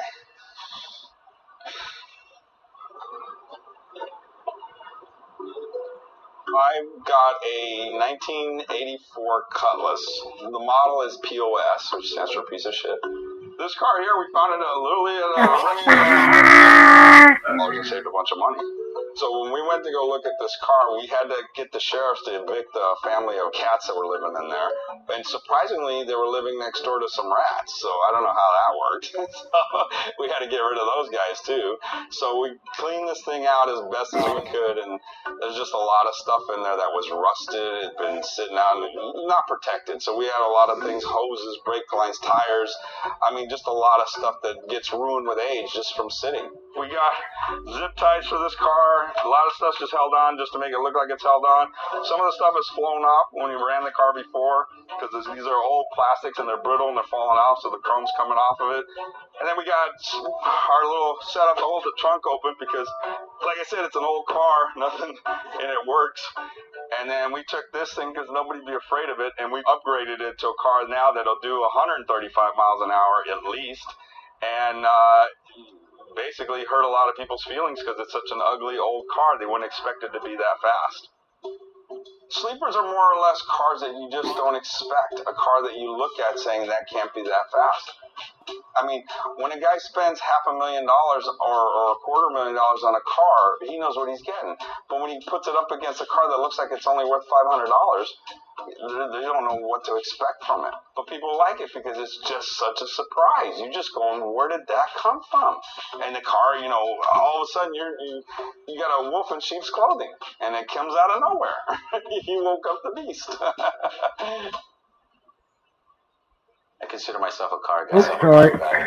Didn't mean to do that. As you can see by my living quarters. Yeah, right. This is what I'm about.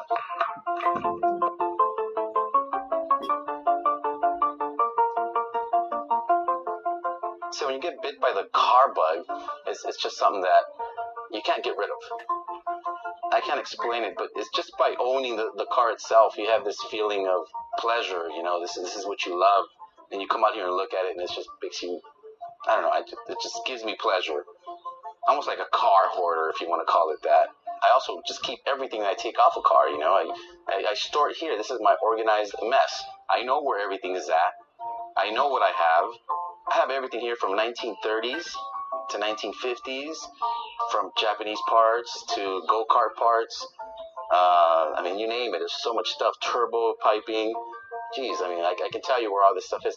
And again, you just don't want to throw anything away. You never know where you're going to need it.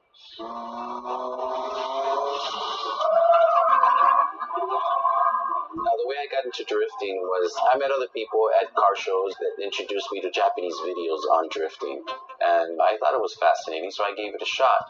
I was the only Mexican around. The rest of the guys were either, you know, Asian or Japanese, because that's where it came from, the Japanese sport.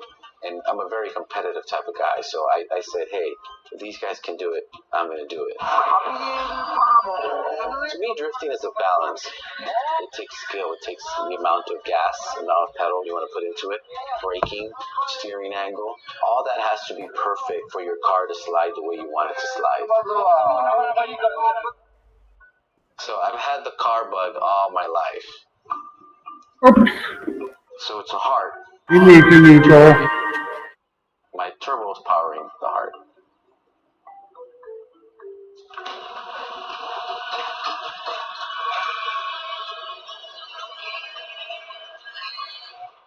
There's not much of a traffic jam. Toyota Supra. It's been with me since 1989. You think there'd be more cars, wouldn't I you? know, I was But at least they're all there, not annoying It's us. just a cool ride. And this is the baby that's going to race on Tuesday. Well, my car is a sleeper car because it wasn't meant to be as fast as it is now. The upgrades to it are just insane, and the power to weight ratio makes it like super fast car. But people don't think it's going to be fast until they actually hear it or see it, and then they're very surprised. So this is just Japanese style, but with taste, you know? You know, it's rewarding to me because I built it, I drive it. As a builder, you want to see results. And it's funny because we've been through so much together, the car and I. It's almost like, I think that's my wife, you know? Hey, Manny, where are you? Hey, guess what we're racing? What? Well, check this out. A Ferrari 488 GTV 2017. That's going to be funny. We're going to make this guy's life miserable when he loses. I can't wait to see the look on his face when he sees what he's racing. Yeah. Wait till he gets a load of us. I want to know how fast this Ferrari is. 488 mid-engine, 3.9 liter. Oh, twin turbo as well. It's pretty fast. It runs 10s. It looks nice, huh? Oh, shit. Dual clutch. I'm going to scare the shit out of him with my exhaust, though. I'm going to pull up beating loud as hell with the stereo, and then I'm going to drown him out with my exhaust.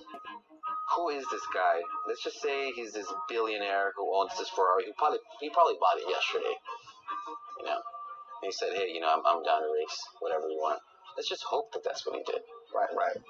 And just hope he doesn't have Straight up fight, straight up stick shift, clutch, gears. You got him. Yeah, for sure.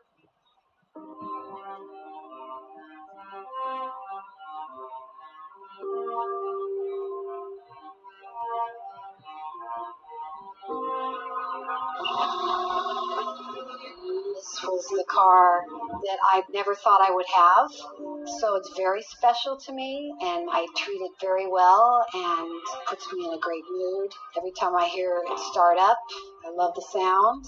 You just keep reminding yourself you're in a Ferrari when you look at the little horsey on the steering wheel. It's just like, wow, this is my car. It's pretty cool. The idea of actually having that car was amazing to me. So I'd put on my Bocelli music and I'd go run through the canyons with it and just imagine myself racing. I'm driving the 488 Ferrari twin turbo. Hey, the cars are finally moving. We did a really good job on creating a supercar that you can drive on the streets and then take it out on a track and get the full benefits of really what the car's meant to do. Yeah, when people see this car, it definitely draws attention. When I see it, it attracts the eye. The lines are beautiful, and everyone loves seeing a Ferrari drive by, no matter who you are. Grew up in the desert, and my dad was always into desert sports, motorsports. And he'd always work on the cars on the weekends, and our bonding time, I think, for me growing up was being with him under the car, handing him wrenches and having the radio on and fixing things. Any way we could find a way around and do car stuff, go on rides, speed down freeways at night. We would do that together. We'd say, okay, you can't drive unless you're doing at least 85. All those moments kind of together just gave me that thrill of speed and cars and building engines. Really all kind of stemmed from him. I remember when Lisa and I were dating, and she would beat me in just about everything we'd try to do. So it was like hanging out with a buddy. I had a motorcycle, and I said, hey, let's hop on the back of my motorcycle, and we'll go down the street and get an ice cream or something. I was pretty reluctant, but I was like, oh, okay, well, I got to do this because I do like this guy. And so I got on the back, and we barely got a few blocks, and I was really grabbing onto him. It was freaking me out. Thinking, wait, does he think that car? We came back.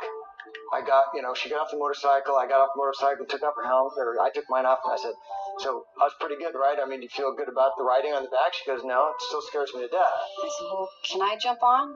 And he goes, what do you mean? I go, well, can I take your bike for a spin? And he was really caught off guard by that. I said, I thought you were afraid to ride on a motorcycle. She goes, no, I'm afraid to ride on the back of a motorcycle when I'm not driving. And she took that thing and popped a wheelie and took off. He was just like, oh my God, you didn't tell me you rode bikes. She's always been pedal to metal. Lead foot, mechanics, understanding, coordinated, and then she says she wants to race. Made sense. So I joined the Ferrari Club and actually learned how to race.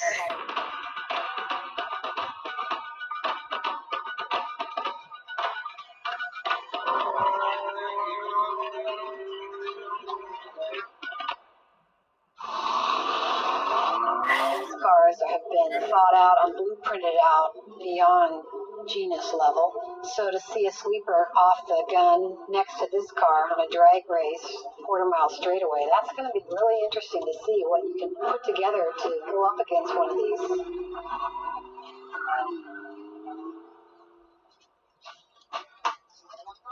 No, ahí te va. Ready? This is probably the most intricate build I've done in quite a long time. It's almost no expense spared. And there's just so many upgrades I did to the car that I think are super cool, and I'm super impressed with my level of work I've done to this car. The car's been running fine up until I had to make the necessary changes to create a massive amount of horsepower to keep up or beat a supercar. And it's just giving me nothing but problems. Right now, we don't have any power to the ECU, which is the computer in the engine, and it's not communicating with my laptop. It won't tell my engine what it needs to do to start. I think I have the right people under my wing that are going to make it happen. So, in a sense, I'm really not too stressed out about that. The thing I really am stressed out about is whether or not I'm going to brake or what's this thing going to do when it turns on and how it's going to react and all that stuff. If it doesn't get turned on, we don't get to race. And it's not that far away. It's not a car show, it's a car race. And I'm not going to go there looking like a hoopty. I'm still going to go there looking like I'm proud of my car and what I've done to my car. You know, we're at a point, we've been at the damn engine shop for the last month trying to make as much horsepower as we can out of this car. We're at that max. So we got to lose some weight. Yeah, you taking off the wheels? Let's weigh these fuckers. Well, let me get it off first. Let's see how much this race wheel weighs. Let's see how much you weigh. Me? I think I might. Holy shit, 245. It's accurate. I think I might have to drive your car. Let's see. Oh, yeah. Oh shit, if Pina drives, it's one car length faster. He's 100 pounds less. Okay. This wheel weighs under 50 pounds, so like 45 pounds. Let's see what my factory wheels weigh. 75 pounds. It's almost pretty much just changing out these two wheels gives it almost a 3/4, almost a car length faster just by these two wheels. I can take out the back seats, every battery, all the subwoofers, all the amps. Shit, I could probably pull out 1,000 pounds. All right, so after you finish this, we're gonna lose a little bit more weight, right? But not me. I'm not gonna lose no fucking weight. I guess. The batteries. How serious it is? You need to keep one of them in there, because I need to still start the car and have a little bit of a stereo. I hope I can slide these out of here without electrocuting myself. So we're gonna take out 3, right? Yeah, 3. Save the easiest one for the main. Holy cow. Hey, heavy. Jesus. Ready to weigh this sucker? Oh, good. 50 pounds. So 4 batteries, 200 pounds. That's another 2 car lengths. I'm confident that my 1996 Impala will beat any supercar out there. I changed everything on the car for the transmission. So tomorrow I'm gonna pull out the transmission and stick it in. Yeah, I got 2 days. 2 days, I'll replace the whole damn car if I had to. I know Tony and Papa are proud of you. Thank you. He's watching over you, and he'll be sitting in that car right next to you in that race. Yeah, I don't want to fail him. You're not. I had a great uncle, and his name was Don Branson, and he's a Hall of Fame sprint car, midget car guy.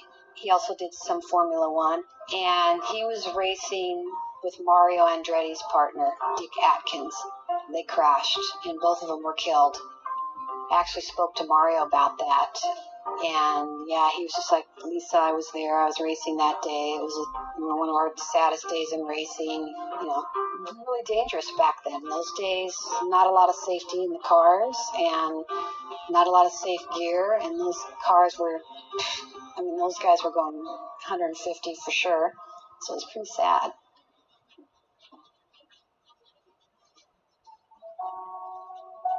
Some of these up here are from Ferrari and another series I was in, EXR series, last season, and I was amateur champion for the series, so that was cool.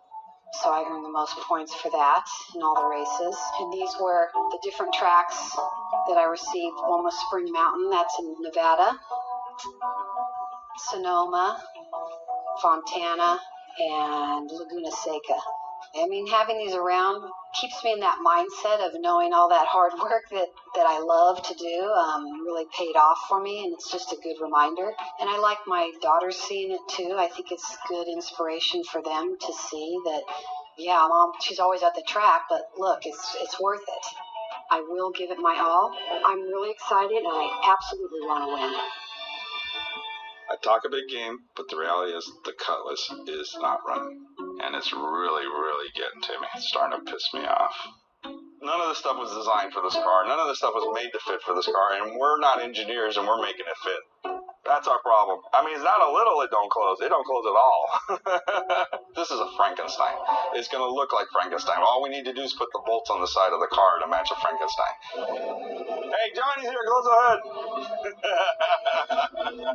Johnny is a Brotherhood member who's been a Brotherhood member. How do you think you're going? And he loves the race. When you heard we're building the car, talking shit about his I've been trouble. No, No? Oh, what? I forgot your toilet paper. I'm not having any trouble that the driver doesn't want to go straight. God damn. Alright, Even though he was straight in the beginning. I don't know. Huh? What? I have no idea. We're gonna go race a Ferrari.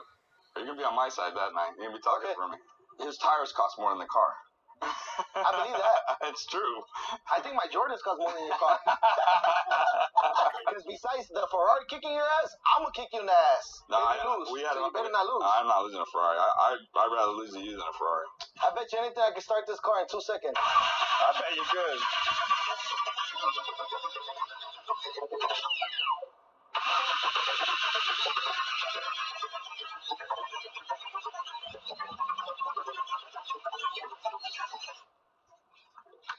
Fabian's trying to get that car ready by Tuesday to race this Ferrari. I really doubt it, but at the same time, I've seen Fabian do miracles.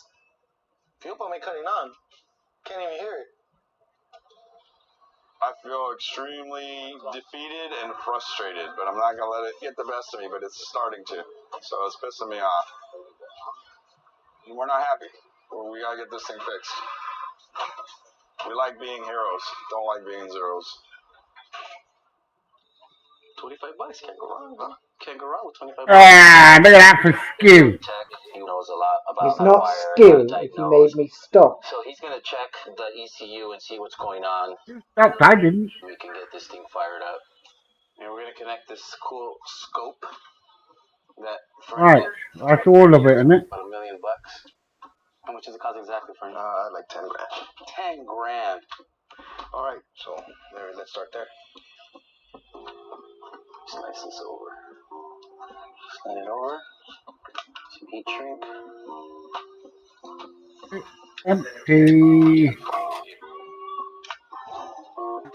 Alright, man, injectors are wired. That in. ECU in the engine is not What not? There's just no way of knowing Oh, wait a minute. Pick it up. knowing what it needs. Unlock it. It's basically like a baby crying and not knowing what it needs. It can't communicate with it, so it's like speaking baby language. So the computer clears that up for me and tells me, okay, it needs more spark, it needs fuel, it's not getting a signal from here, it's not getting a signal from there. So it's a language that the computer translates to me. We got fuel. Yeah, fuel pump's going. We're connected, so now all we need to do is crank. Crank and we'll see. see. Crank and see. We'll see if it sinks. All right. It starts. Here it goes. I'm gonna give it. This is it. Go ahead. Uh-oh. What was that? Is Is it in gear? Is it in gear? Yeah, it's in neutral. Try it again.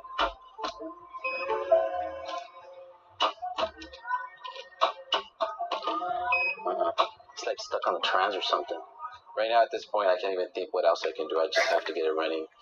And That's gonna be fixed like that tomorrow. Well, hopefully. I don't see why not. I'm telling you, we're gonna need a shot of nitrous. I think I need a shot of vodka. That's what I need. And tequila. I notice in racing, the guys that come up to me just kind of hang back and don't say anything until you can prove yourself in a respectable way in the lineup. And if you can't, they're not going to give you the time of day. And then there are those few that even if you do, they don't want to acknowledge it. And Ferrari really calls out women in racing, which is kind of cool. Like yesterday, my last race, there was a little girl, she was about 8, and her mom and dad were standing there with the camera, and I had the trophy, and the little girl came up to me and asked if she could hold the trophy. So I kneeled down with her, and the mom goes, she loves watching you race.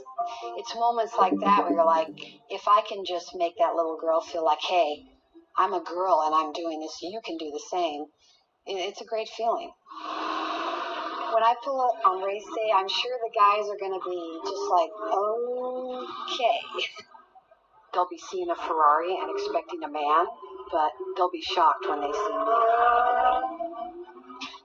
Right on it, crank it. See where it says RPM right here? Uh-huh. See if it moves from stall. It's not picking up the RPM from the distributor. No, stall. Huh? It says stall. Hang on, let me call John. Distributor is what we need to get the spark to make the car run. Without it, we're screwed. The car's not going to run.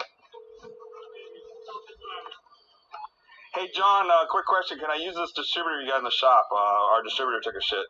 So let me hear back from you. If I don't hear back from you, I'll go ahead and use it and replace it later. Thanks, buddy. All right, ready? Here we go.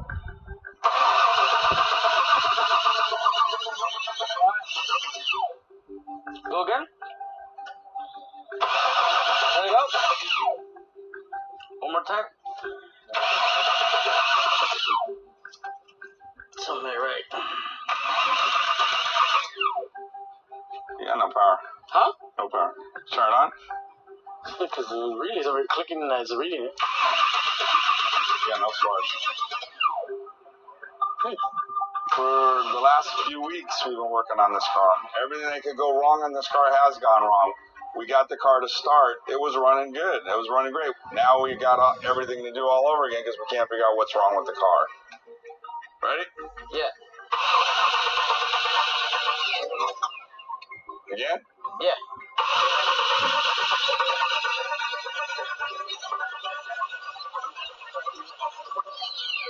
Go.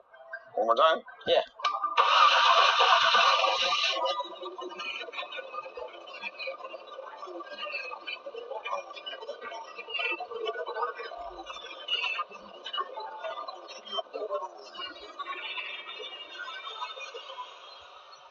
Hey, you happy now? You did it. Yeah, finally. Finally. Hey, it was worth it. Nobody gets it. This is nothing. This is just the beginning of the beginning of the beginning of an ass whooping. Yeah. But everybody who doubted us, they're going to bite me. So we proved them all wrong. This thing's come to life. It is an animal. It's not going to be a regular car. It's a monster. Now is just the beginning. We're not done. I'll be excited.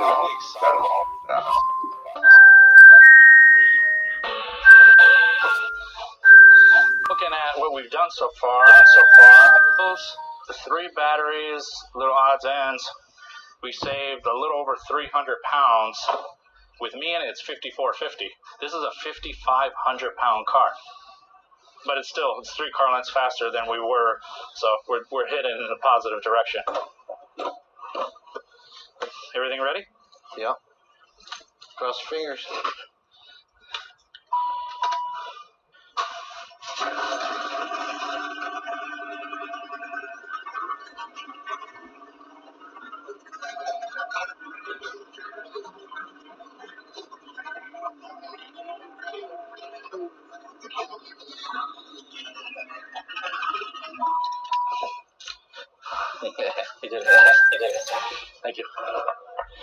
We lost, what, 300-400 pounds? We gained a couple hundred horsepower? We gotta beat some fucking ass out there. Let's see who can beat up this big bitch. My car's not running yet, but fortunately I have the best team on it, so I know it'll be up and running tomorrow. And I know I can win. I want to win because I want this car to win. I really feel like it's more about the car than about the person driving it. And I want to just have the thrill of driving the winning car and bragging that, yeah, it was a Ferrari. I don't intend on losing. I don't. Right.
I'm back. Good.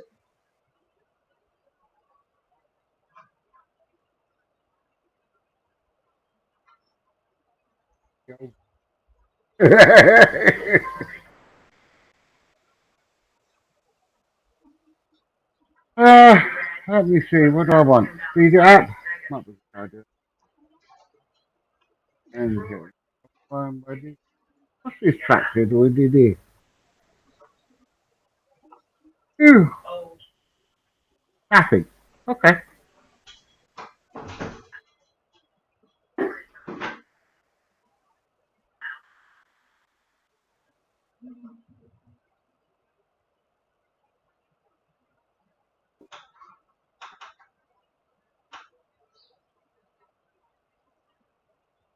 Only 8,000. Not a lot of money, is it? We need more land.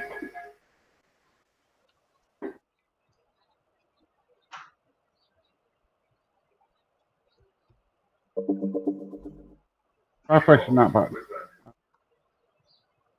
And press that button. And maybe that button. Not fold up properly. You buying more land, are you? I don't think we can. Enough money.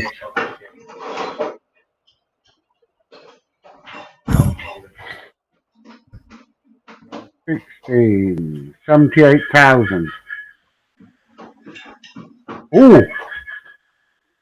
Oh, we're gonna have no money if I buy 16. We are seeded though, aren't we? Yeah, we are seeded, aren't we?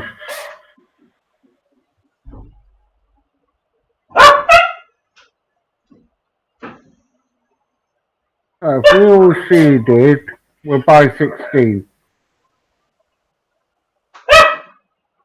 There we go. We skint now. Wow.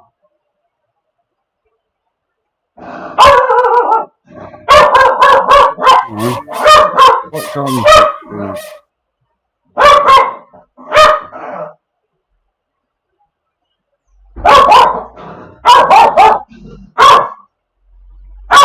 Alright.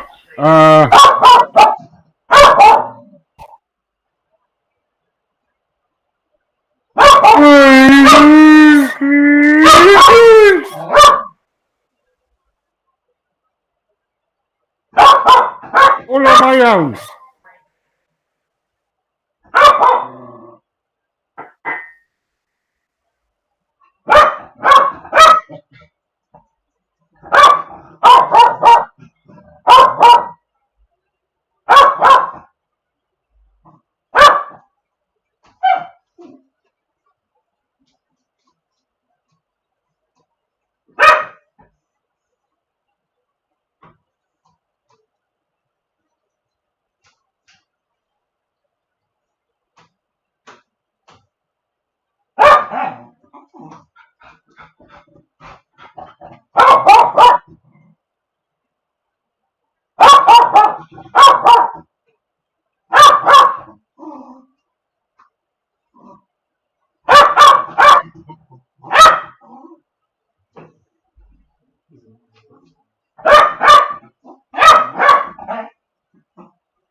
It's dark.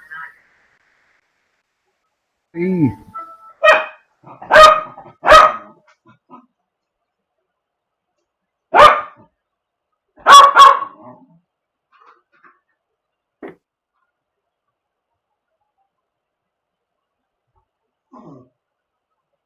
Hey, it's not growth.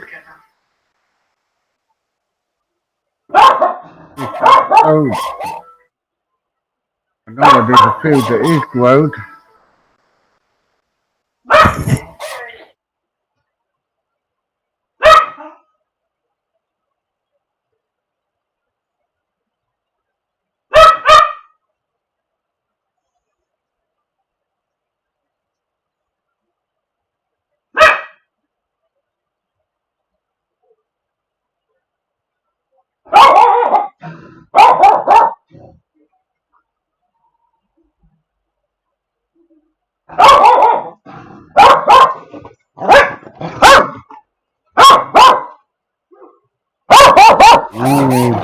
Ah! And got a bigger one. That one tastes nice, Safini.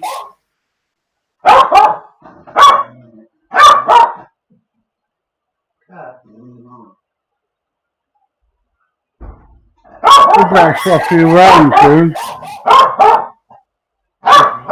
Mm.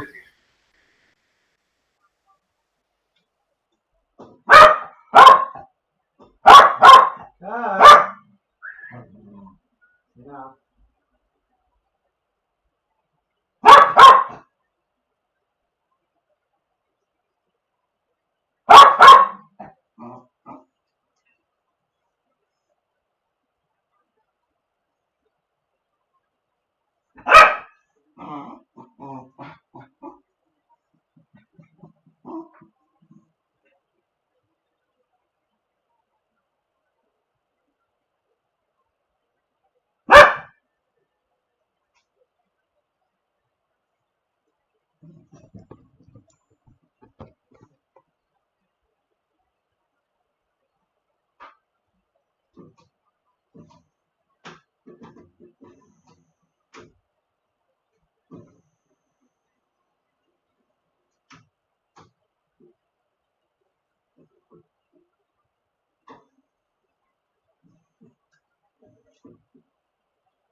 You got that bloody fly yet?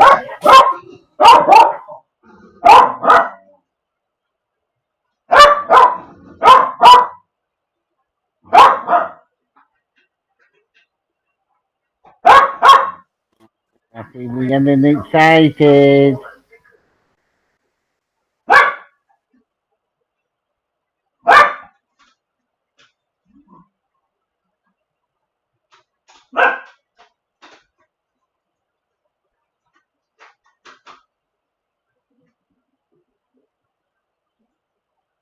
Hmm.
Yeah.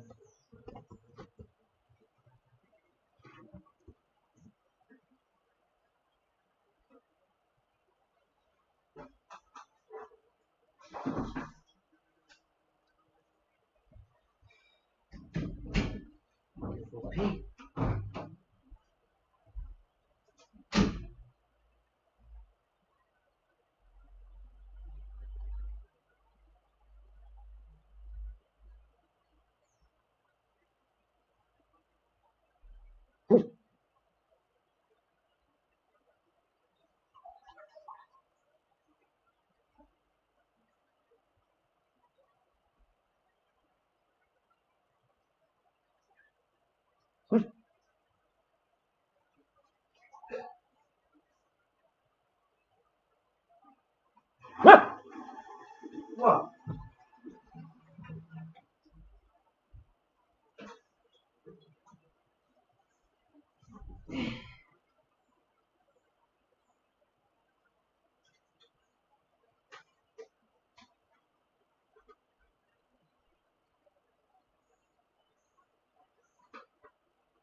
Aha.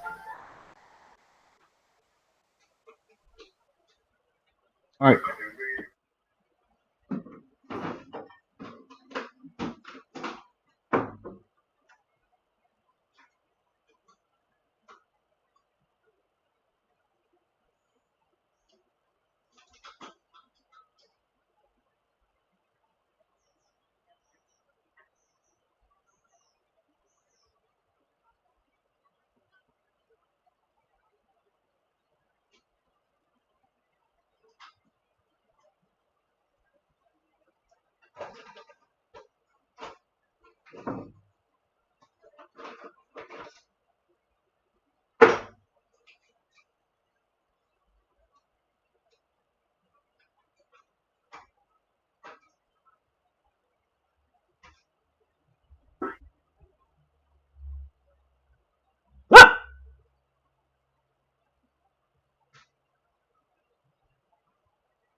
Yeah.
intend on losing. I don't want to lose. I don't want to hear about losing for the next 5, 10 years. You can win 100 races, but that one loss, you'll hear about it for the rest of your life. I want to make my family, the Brotherhood of Street Racers, really proud. I know this car has enough horsepower. Beat a supercar going around a turn, or I'll beat a supercar on the freeway. I don't know that. But I'll tell you what, from light to light, I sure will give them hell.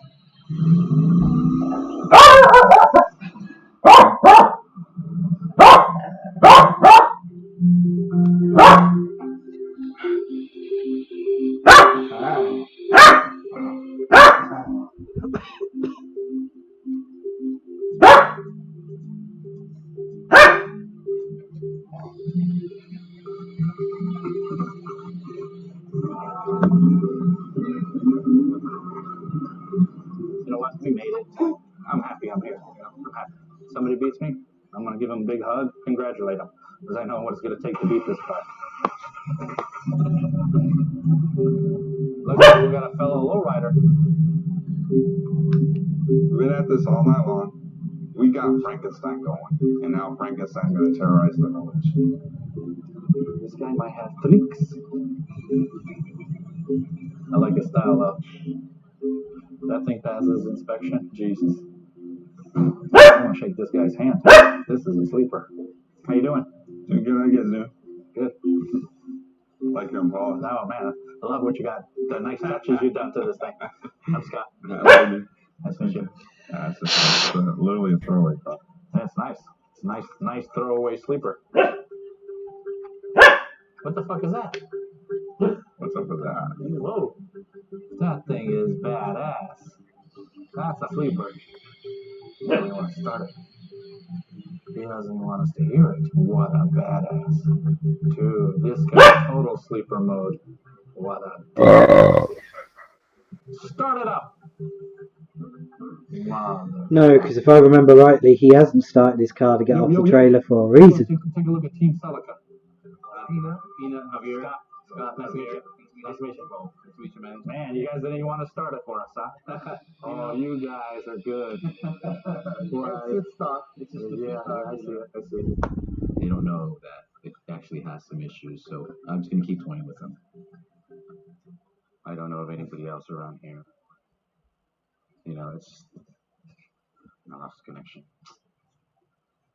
All I need now is a red Ferrari with a female driving it with big boobs. I'd be fucked.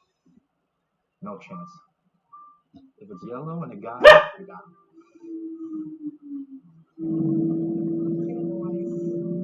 Well, you got the yellow right, but you haven't got the driver right. Whoa, what is that?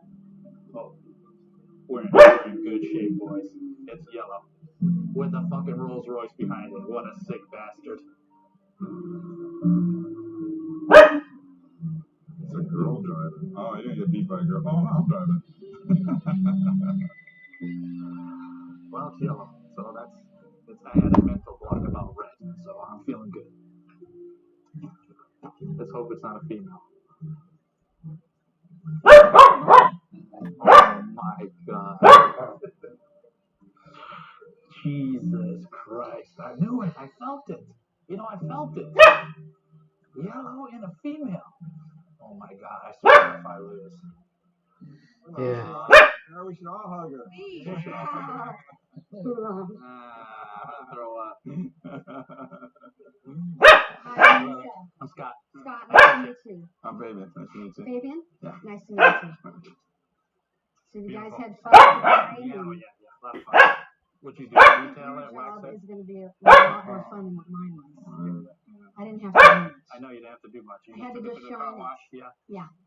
Being in racing. I've been prepped a little mentally and had situations where I kind of get that shock look. So I wasn't completely surprised, but it was fun seeing the lineup of guys all together and they all had the same look. Oh, did you buy a new field? Did you? It's stock. Huh? Did you buy a new field? Did It you? looks like a $10,000 steering Yeah. wheel. It is. Oh, minus quite a bit now. She's Mario Andretti's daughter. Alright. Oh, that's my field. She's somebody serious.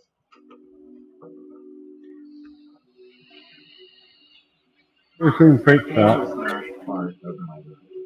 I will not accept it, and if anything does fail, I will strive to turn that around into a success. All right, Tuck, that was the last test.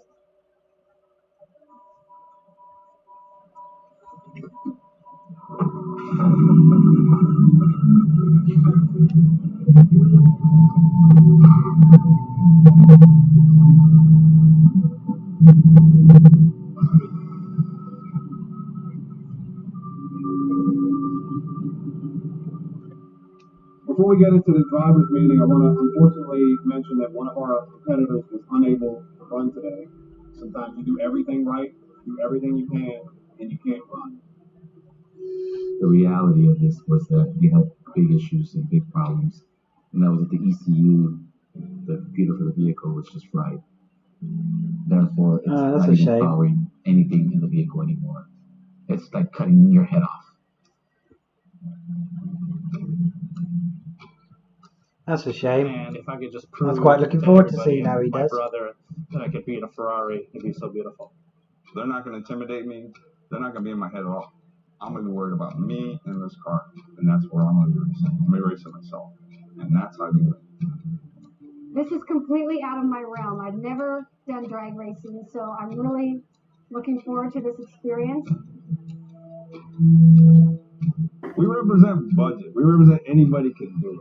You know, you don't have to have a lot of money to do it. We put this together with no money. Her tires cost more than the whole car. I've got a little bit of a tentative reaction with that Impala because it was like, oh my, there's some stuff going on there. So there's some competition over there for sure. I don't know about the Cutlass. We're just going to have to wait and see, but I know he's ready to go and ready to rock, and he wants to win too, so he's going to give it his best.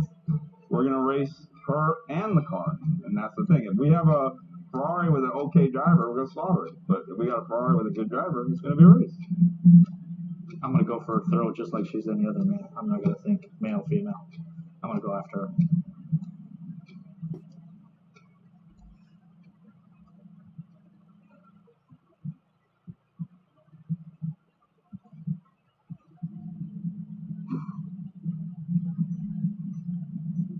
I'm not scared of this Ferrari. This Impala's going to beat its ass. Failure's not enough.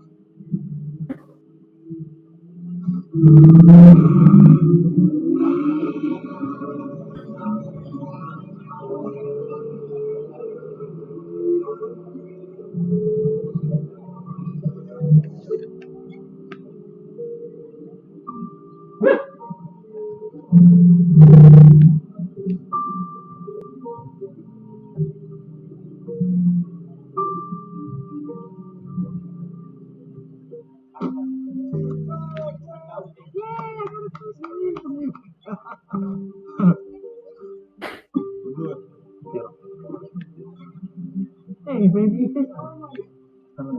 I'm shocked and sad I didn't win the race. I did it for my brother Tony, but I know he's smiling at me right now. Hey, yeah, I was just glad to see him like 2 cars in the background. Like, yeah. I would have been disqualified. I left so early in the car. Went, look at that. We got there. We got there. Yeah, well, it was good. Our DNF did not finish, right? DNF. And I'm so upset because I know that if my car was working and running the way it was supposed to be running, I have no doubt that I would have beat everybody on that, including the supercar. How fast is this son of a gun? This badass car. Fast car, huh? After the quarter mile, she probably hit 160, 170. You know how fast she was going? I had a great time. It was a blast. Those guys on each side of me and not knowing what was going to happen. I felt on the right. He had a good launch. Then the Ferrari just did its magic and took off. It was a fun experience, drag racing. Never done it. When I was seeing her passing me, I kind of felt my brother laugh at me for a second, I think. I don't know. Or it was me laughing at myself, but I felt something. How much she beat me by? 10, 12 car lengths. She probably did. I don't know. I let it back when I saw her ass so far ahead. I'm like, holy shit. She is as tough as any man out here. You know, I really respect her. For me and the Brotherhood, we're mostly wanting to tell Willie's story. We beat ourselves up to get here, and we still never quit. And that's the bottom line. It feels great winning the race, not just for my car and my driving skills, but for all the women out there. It shows we can be as good as any man in a race car.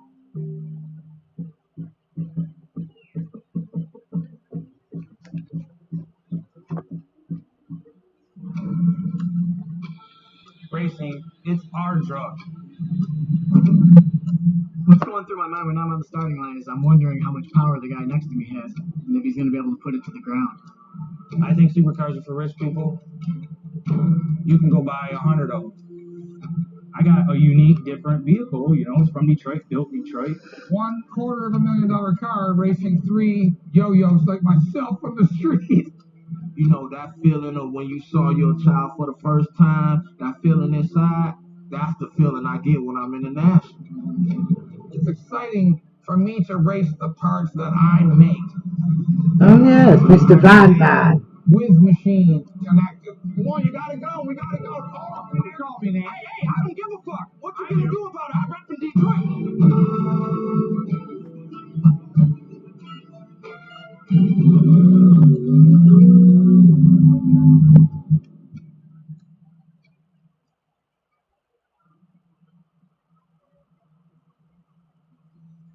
Definition of a sleeper is a car that don't look the way it performs.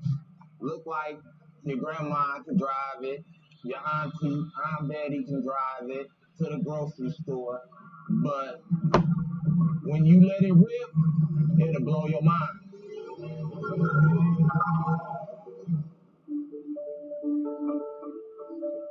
My name is Cedric Wade, coming from the Big D, Detroit, Michigan.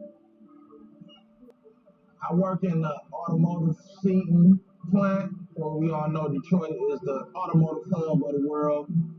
I've been at my plant for 14 years this year. I'm blessed, to have the job I have that can afford me to partake in the thing I love to do, which is race, and the car I love to do it in, which is the National. When I had built my first one, I was laser-like focused. I went to work and worked all the overtime I could. I lived off potatoes. I had potatoes like for 4 months. Lunch, breakfast, dinner, and every time I got hungry or got tired of the taste of potatoes, I just thought about the National, and that tightened me right on up. People usually fall in love with the stuff that they seen as kids, 70-year-old dudes like the 68 Novas and Chevelles because they remember them when they was little. I grew up in the early 80s with G-bodies and stuff, Regalis, Monte Carlos, Cutlasses, so those were special to me. That was the car I wanted. I didn't want no Chevelle, that's my daddy car. The guy in my neighborhood, he got a Grand National for a graduation gift. And he used to hot ride it around the neighborhood. And it looked a little different, looked sportier than the regular Regals and stuff. And, it just sounded different. It sounded like a chainsaw, but then it goes away and it sounds like a jet. It sounded like a jet taking off with a whistle. It sounded weird. It was like, what's up under there? You got a jet up under there?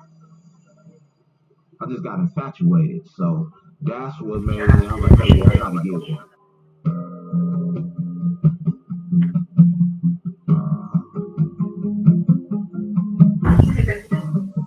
Unknown thing that probably shocked a lot of people about the Grand Nationals is that in 1987, that was last year production, they were the fastest American-made car. Faster than the Corvette, faster than the Camaro, faster than anything that was made in America. I haven't raced no supercars on the street. They don't want to race. The guys in the Ferraris and the Lambos, I think they think you beneath them. I don't even know if I use the term supercar because it ain't nothing really super about them. If I'd have hit that Powerball, I wouldn't have bought one and stuff. I probably had 10 Nationals though.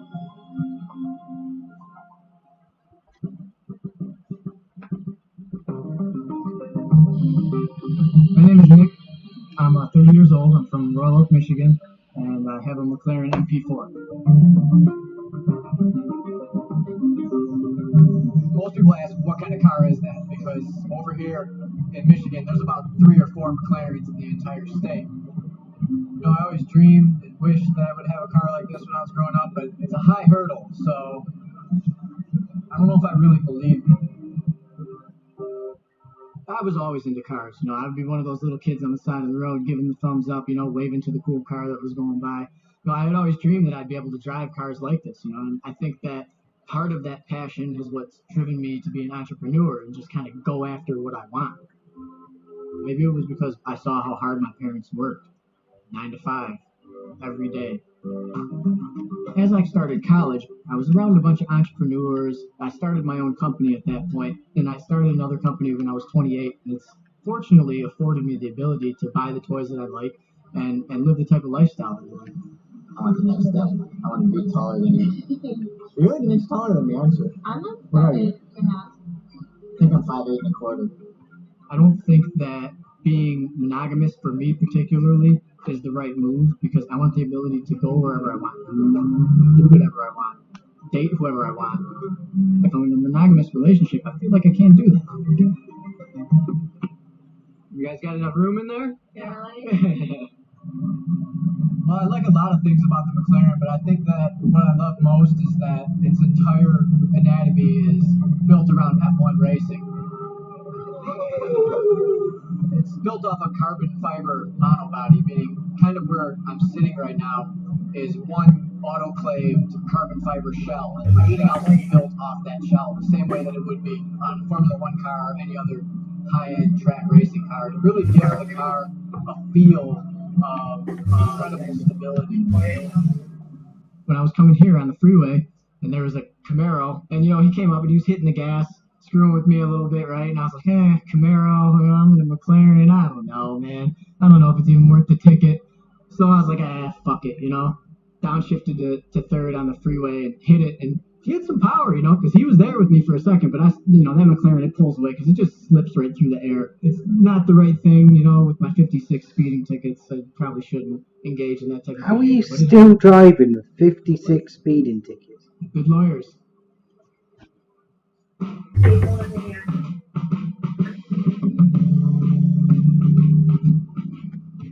I'm Dave Jarvis from Westland, Michigan. What I love most about driving my van is finally, after all those hours of hard work, finally get to get out on that open road, listen to that motor sing. My 78 van that I started racing, I always wanted one. My buddy Smitty had one back in high school, and it was like the talk of the town. It was this chick magnet. I became obsessed with trying to find one. Finally, in 1995, I found one of the Trading Times. It was awesome. It ran good, and I enjoyed it like that for a while. So a couple of my racing buddies put a cowboy nitrous kit on my van for me, and I went out in front of the house, and I hit the nitrous for the first time in my life.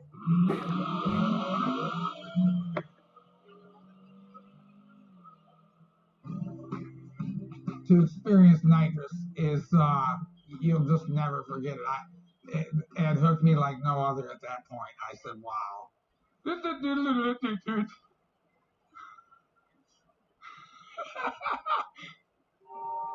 I live in the Motor City.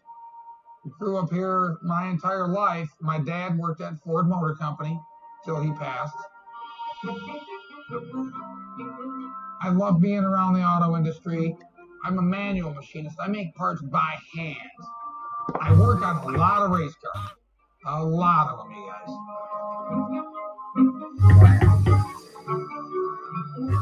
My van is completely handmade. Not the sheet metal. Chevrolet made the body back in 1978. But pretty much everything else has been all handmade. The whole drivetrain and all the brackets and everything made by me. Driving this van feels like harmony between man and machine.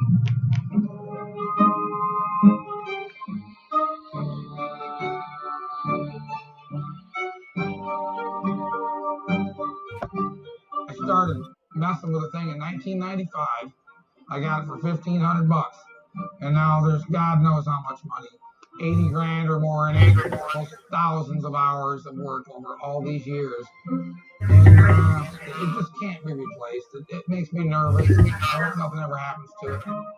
Supercars are, very intense. I guarantee they'd all blow me away on a road course. But at a drag strip, it'll be very interesting to see. I can't wait. I'm excited. I hope the best for me. Oh my God, when my van came out in Hot Rod Magazine, I get a phone call from Little Professor Bookstore in Ann Arbor. I said, oh my God, Mom, we gotta go. So I jumped in the car with her, and we get to the Little Professor Bookstore, and we go running in there, and right in the middle, there was my van doing this wheelie, and I just started bawling, crying. I was so excited, I held it against my chest. We went out in the parking lot, and my mom asked the article to me while I sat in the driver's seat because I couldn't read it. I was crying. It meant the world to me. It was so exciting. I'm so grateful and thankful that she was there.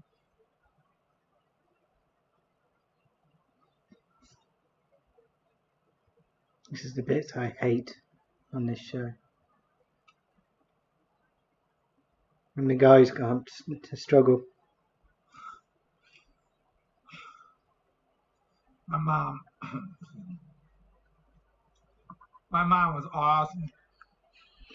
She did everything for all of her kids. There's nothing she wouldn't do for any of us. I lived with her most of my life because my dad was gone our whole lives. And it was just so exciting to be her with me. Yeah, one time my mom followed me to the racetrack in my Jeep with all my tools and helped me race by being my pit crew. She was almost 80 years old. It was awesome. And on the way back, I said, hey, Mom, how would you like to go for a ride in the van? I'll touch the nitrous. And she said she would love to. And she hopped in the passenger seat, and I was able to take my mom on a slight little pass and just touch the nitrous. And me and Mom had a blast in the van on nitrous. I feel like now when I compete, I'm really trying to make my mom proud of me. I'm going to do everything I can to win this race. Anything. And we're going to race 4 lanes wide, quarter mile. Wow. So 4 you got all cars. the space? So. Yeah, 4 cars. Oh, 4 cars are going to 4 go cars. at once? Yeah, 4 cars at the So same you're time. racing 3 people. Yeah, I know. My name's Ryan Bush. I'm from Downriver, Michigan. Downriver is a cluster of smaller cities south of Detroit, so they call it Downriver because it's down the river. Growing up, I always didn't have a lot. Never had things I wanted. I had to work for them. So I put it in perspective that I have to work, save my money to get what I want. Well, I saved my money to be able to get a house in my shop. I wanted my shop to be at home.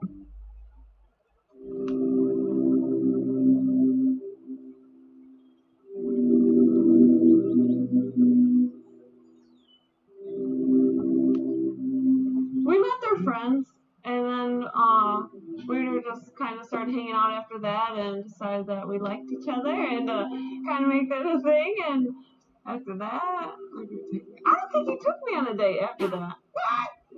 No. Where'd we go? You're on a date every day here. It's vacation.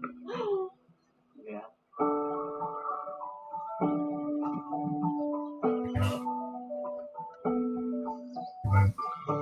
I appreciate that he's always such a hard worker, so I'll help him with whatever he needs and support him and Move, baby girl. help him run everything around here and keep it all together. And I think we make a pretty awesome team together. Ollie!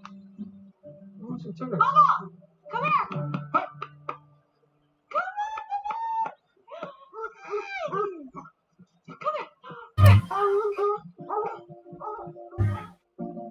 I have a 94 GMC Sonoma.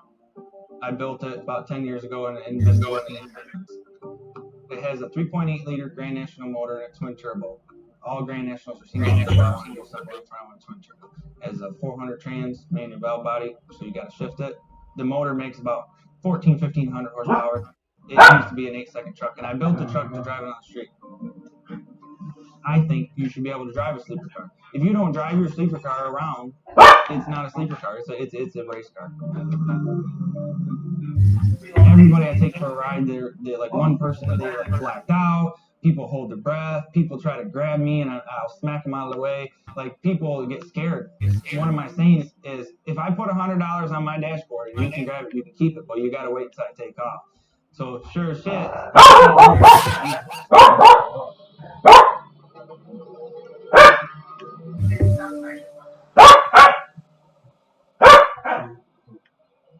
I mean, I've gone to the track with him plenty of times, and I've seen little oops or running into walls or stuff, but I mean, I have confidence that he knows what he's doing and how to control a car, and he has really fast reflexes to where if something were to happen, he can correct it easily, but there's always that sense of nervousness when you're getting in a car that's going 150 miles an hour for a quarter mile, you know?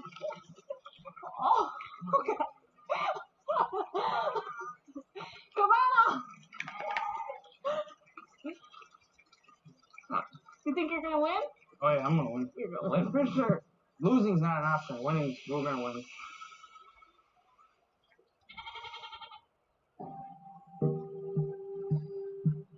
Get this hooked up out there and turn the key on. And get powered up. I ain't seen one like that. This is old school for sure. Real old school. Bruce is mentor, real laid back guy. We started our relationship as a customer and grew into a friendship. He just somebody, you know, that I'm real proud to call a friend. You know what I'm gonna be racing Saturday? Now what are you gonna race? Take a guess. What kind of supercar? Lambo? Maybe? Nah. Not a Bugatti, I hope. No, I'm glad. No Bugattis. No Bugattis. Ferrari? Nope. So, McLaren. Oh, what? How fast are they? McLaren. Okay, quarter mile, 11-0. Okay, that's pretty fast. Right, yeah. A win for me and my team, it'll be a real big accomplishment for me. It's something, you know, I can show my kids one day when they get older. Come on, oh, you gonna be daddy? Oh, stand up, let me see you stand up. Do your tricks, go. Come on. I have 3 kids. My girls, they have no interest in cars whatsoever.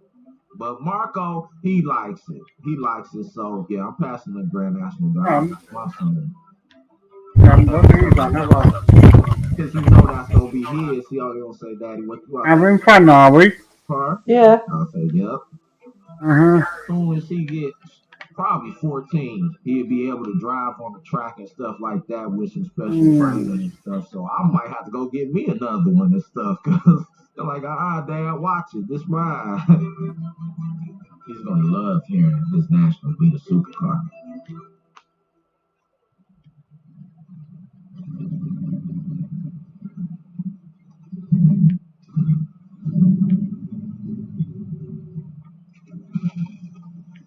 Dave, what car are we racing? Well, I've never seen one live, but I think that it's a McLaren. How did he do against a Ferrari? Plus horsepower and speeds. All-wheel drive? It's a V8 rear-wheel drive. I don't know. How fast are those cars?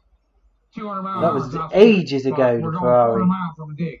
I know, well, I kept on hearing these funny noises.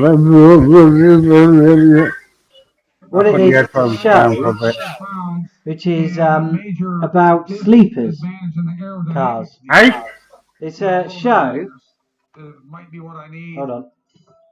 It's a show talking about sleepers. What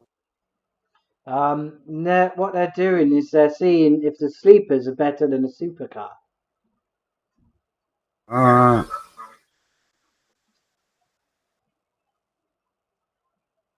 The Ferrari. When was that? I'm trying to think now. I never remember. That was the first ever episode I watched of this. Yeah. I can't remember what happened. I don't think the Ferrari won. You didn't. Alright. Well, it was the first one, wasn't it? It was a rat rod type car that won. Ah. With a paralysed guy driving, so all he had was hand controls. Alright. You beat the hell out of him. He did. Quite embarrassingly well, actually, the guy. I don't think, if I remember rightly, I don't think the Ferrari even came second. It didn't come second. No, I don't think it did. Alright. Beaten badly. You weren't happy about that then. Oh no.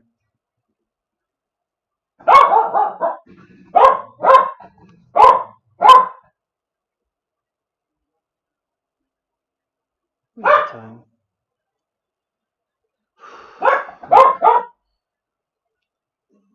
It's weird. We've got 3 fields here now.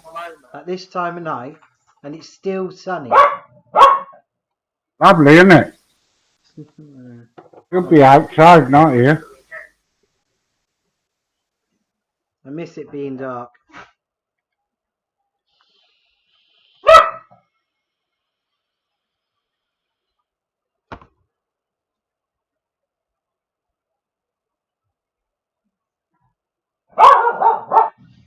Excuse me. What's he shouting about now? I don't know. Are you going shopping tomorrow? Been today. Damn it. I can take you shopping, that's not a problem. No, that's alright. I don't mind going on a scooter. Where did you want to go? I always go to Asda, Castle Point. Alright. I can't get up there with my wagon though, can I? Nope. It's Saturday tomorrow. Aye.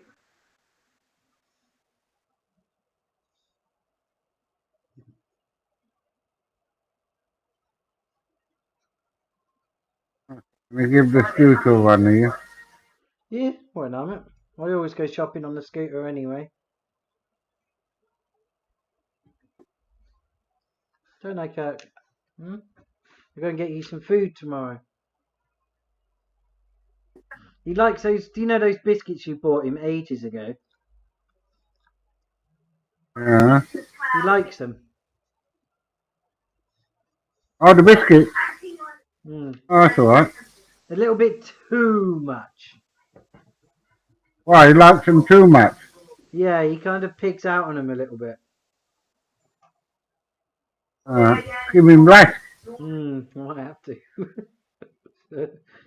He seems to like the Audi, Lidl's or Audi, whatever's near me for some reason. Alright.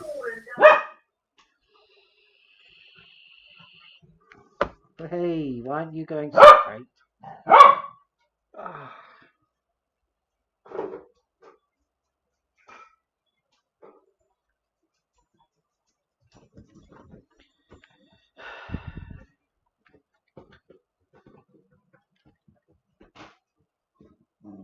What?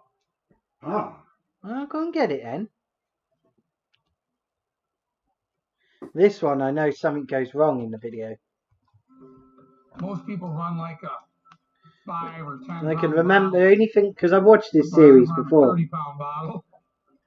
I can remember, I think, a long time ago that something does go wrong. So it's like the only one I know that runs a bottle this big. Not heavier. So I think there's a bad crash between two of them. Bad what? Crash. So our turbos, so our superchargers. Oh dear. There's a place in this world for nitrous, because nitrous can double the horsepower of an engine. So it's going to be you, a supercar. I'd like to make a sleeper car one day. That's a $250,000 car racing 3 yo-yos like myself. I know one perfect car which would make a brilliant sleeper car. Yeah. Yours. 3,200. It's about the same weight. What's the quarter mile time on that McLaren? See what it says. Wouldn't it? MP412C. What? Your car would make a brilliant sleeper If it's stock, because Oh, they're yeah. massive. Leave the wheels alone and just put 800 horsepower under the bonnet. I don't need to have that much. Maybe even just double the horsepower to what it's got would be more than enough for power to weight ratio. It's going to make it move a bit faster, yeah. Yeah. Let's say I took like a diesel out of a nice Peugeot or something. That would make a hell of a difference. But put a old V8 Rover in it. Actually, no, that's a better idea. Or a K series. Plane the head down. Plane the block down. What about a K series? They're quite good engines, Huh? aren't they? The ones that have in the Lotuses. Oh, right, them, yeah. That would be a good engine. Or- I'd have to make sure of that, so I look after it. An old Ford engine, V6, Oh, yeah. with a blower. If I was going to do a sleeper, I would want the actual body to look stock. So in other words, no holes in the roof, not in the bonnet, nothing. Oh, yeah. It can be completely in the bay. Yeah. And I'd want something which is not too powerful, so it could run on the same exhaust, so it looks exactly the same. That'd be cool. Oh, dear. And Okay. I was thinking of putting like a 2 litre or something in it. Yeah. But old enough not to have all this computer wiring crap all over it. I wouldn't know where to start on that one. That's why I'd probably ask you. What's the best 2 litre plus that I can put in the car? How that's completely about mechanical? And don't say 2.8 American V6? V8. 2.8 V6. Yeah, Petrol. Something like that would be great. Mhm. Obviously, I'd have to put a bigger fuel tank in it. Because I think the Morris one would be a little bit too small for that. What they do? They did about 20 to the gallon. That's not too bad. Is that if you're driving like a grandma? Well, I'm driving with an engine that size, see? Driving like a grandma, you'd be doing 50 mile an hour. Yeah, you would be. That's what You I know. would do. I would upgrade it. Even just like upgrade it to a B series would make so much more of a difference. I probably have an automatic box in it. Yes, I would put an automatic in it, yes. Personally, when you only got a town car and you're only going to use it for town, yes, it's nice to have a manual, but I do prefer an automatic. Or you could use the Morris gearbox. Mm. Right? Have everything 10 times stronger in the gearbox. Yeah, I could ask them, right? Could you put everything more? Because I'm putting a 2.5 litre to this gearbox. Could you And then so put, handle it? And the diff. Could you do a favour and put a limited slip diff in the back for me? Actually, no, I'll touch that myself. there's a lot of things you could do to protect stuff. Oh, But you would lose out. You wouldn't lose on top speed, but you would on acceleration. Well, the thing is, I'm not really interested in top speed or anything like that. I just want something which looks is fast, but doesn't look it. So even if I put like something double the horsepower, maybe 100 horsepower under the bonnet, it would be so much. Yeah. The sleeper doesn't have to be fast or quick. It just needs to look good and surprise people if you do race them.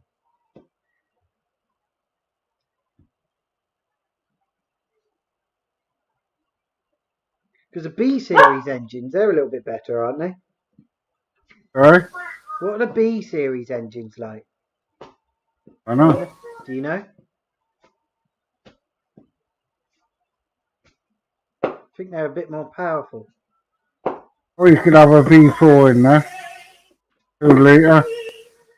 Have a no transit. Yeah, nice little transit engine. I didn't even think of that. 5 pipes on it. So nice. Yeah, because I'd want it to be at least a diesel. I've always been a bit of a diesel freak when it comes to cars. I've always liked diesels. Or you could get a Morris engine. An 1800 Morris engine. Or out the 2 litre. I didn't realise you could get 2 litre Morris engines. No. Get 1800. Alright. So if I bore it out to 2 litre and put a small turbocharger on it, It's crazy.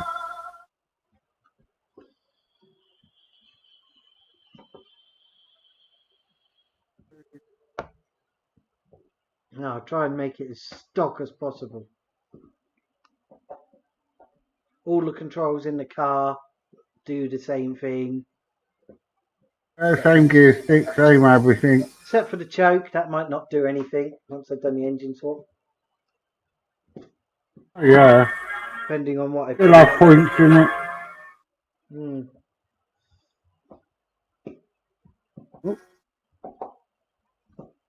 It would be cool. It's the kind of thing I'd love to do one day. And the music is on. Go to the scrapyard, find a nice scrapyard engine and wiring loom and computer for it if it has a computer. I ain't such a thing as a scrapyard engine anymore, mate. Sorry?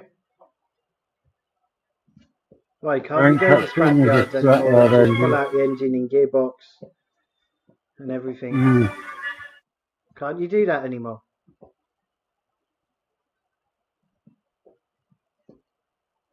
Can't you do that anymore then? What? Go to a scrapyard and pick up an engine? Engine in its wiring loom and stuff. The old-fashioned type engines are they're sought after. Oh, if I can't find an old-fashioned engine, anything which works will be fine for me anyway. As long as I've Trouble got is, the all wiring engines loom, today, as long as I've got the wiring loom that came with that car and the computer, I'll make it work. all engines today require computers to run them. Yeah, it's not a big problem if you've got them set them up properly. If they're set up okay, shouldn't have too much of a problem with it. In theory.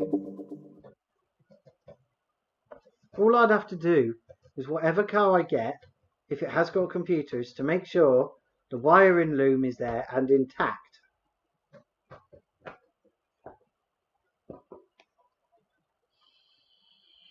Bakeries. Where's...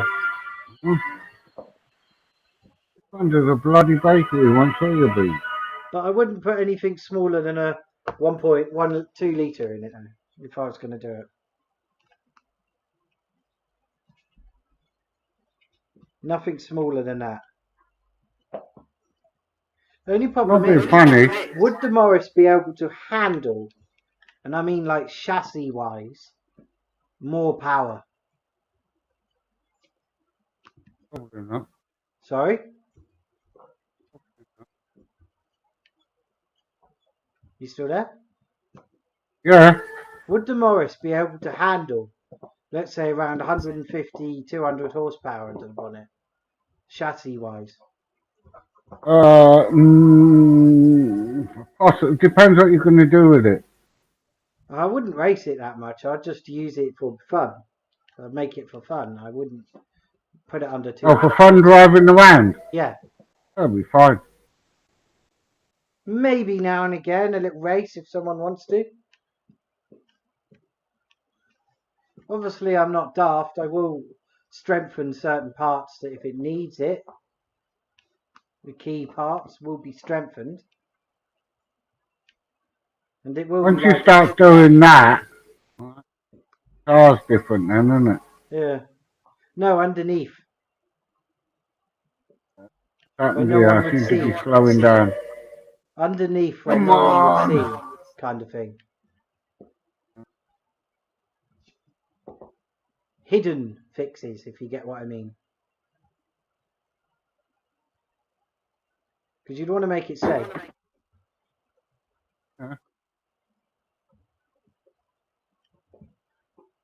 If I ever did that, would you want to help me do it? What? If I ever did that one day. Yeah. Good. I'd love to put some kind But, of... you know, you wouldn't want to ruin a classic car. Yeah, to some people it might be, yeah. But there's plenty of Morrises around. It's not like they're scarce.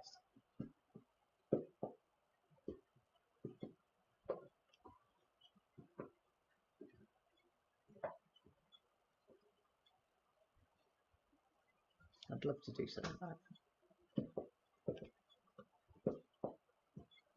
The only good thing about doing it that way is it won't cost me much because I won't have to MOT it or anything. Oh, this starting bridge is out.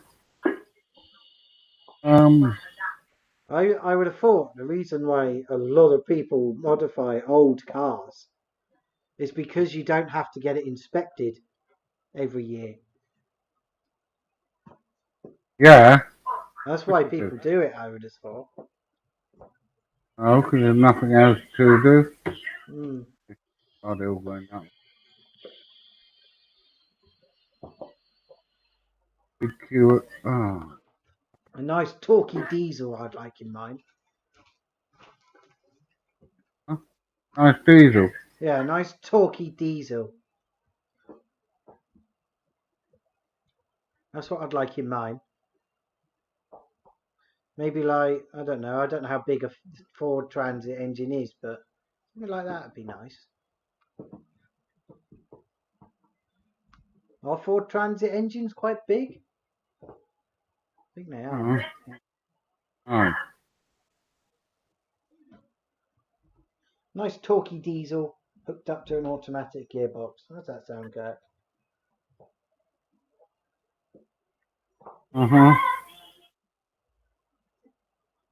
I've just always liked I've always liked the feel of a diesel engine. I don't know why, I just do.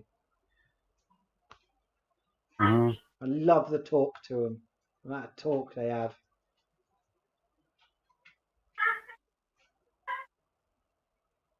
Gak, go on, you can eat some bickies.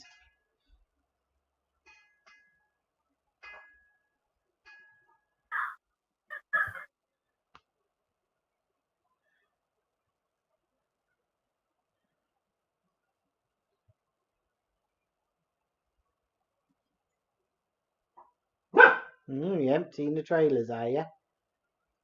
Huh? We need to get a bigger trailer so we can actually get all the fields in it. I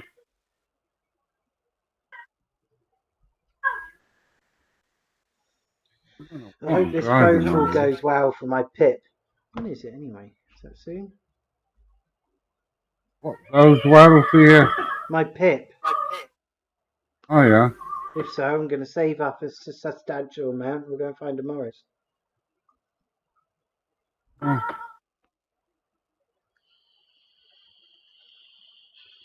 Weird. What's up?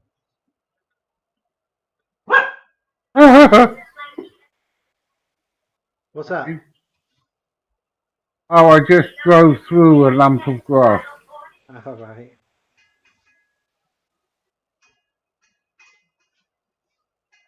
When is the 13th? I believe it was the 13th. Go on, ram it, ram it. Come on, tractor, you can do it. Ram it. That's it. Oh, the car went faster. Bang! Woo! Did you hit the lorry? Where am I going? Down the hill. Yeah, that's where I want to go. Huh?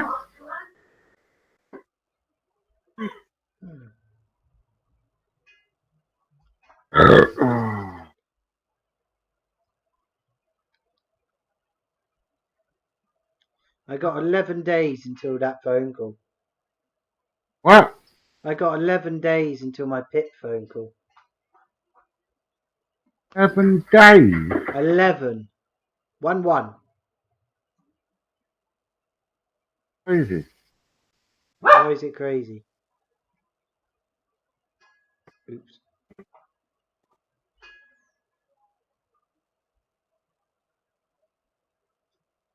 I did say text me if you can't get hold of me. Why is my...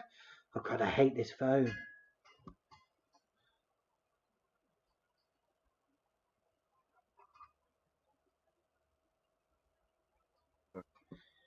Why isn't this phone notified me that I've got about 10 messages? I don't know. Hey, where I want to I'm go. really beginning to hate this phone. Oh, yeah. Hey. Other side of this fence. A message I got. Sorry I didn't get back to the messages. My crappy phone didn't I've arrived. How are Whee! you?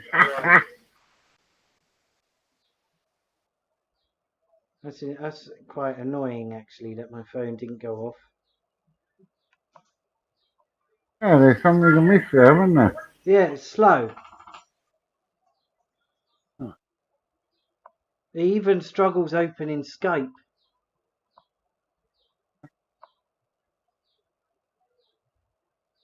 It's really annoying actually. I'm really looking forward to my new screen turning up for my old phone, so I got one that actually works. I've noticed with this, if you put more than like 2 or 3 apps on it, it's really slow.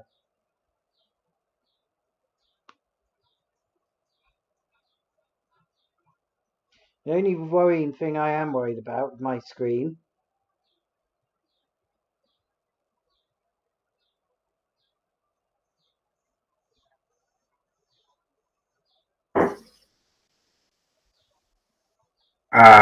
B. H. I. J. K. L. M. N. P. Here you go, I've just got a message.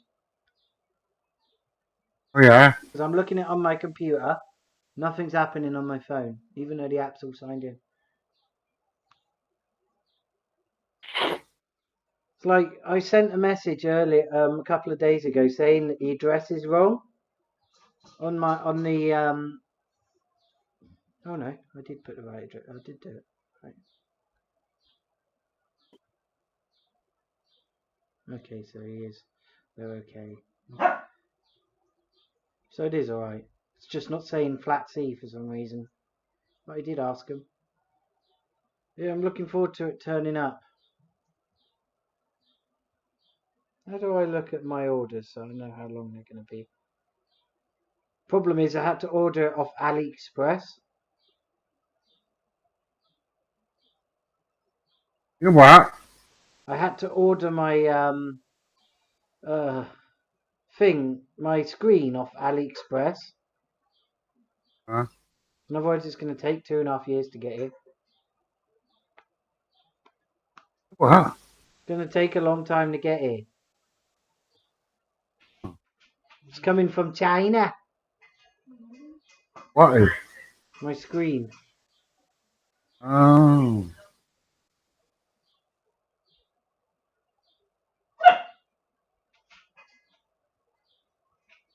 It's currently in the air. In the air. Yeah.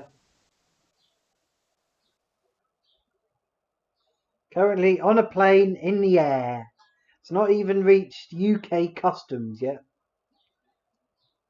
Right. Do you know what the funny thing is? What? It's not even a new screen. Isn't it? I couldn't find a new screen anywhere. Used one. It didn't exist. So I had to find a used screen with an ever so slight bit of damage on it. It's all I could find.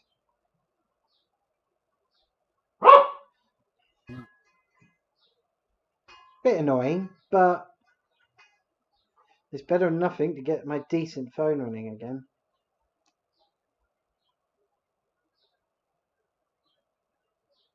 Why aren't you notifying me, phone? There we go. If I go on Must be a reason for it. Oh, it's driving me crazy. It really is.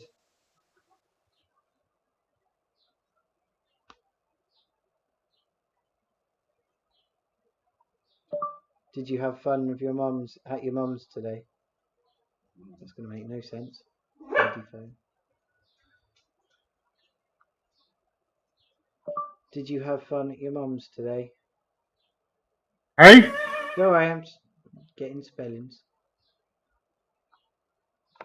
Alright, I better come back on the game.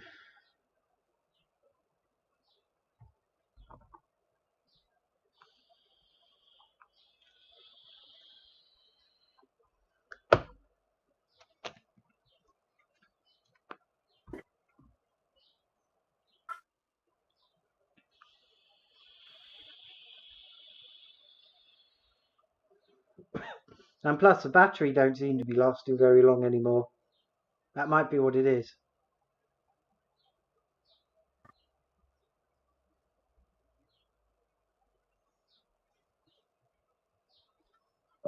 Or don't let him then.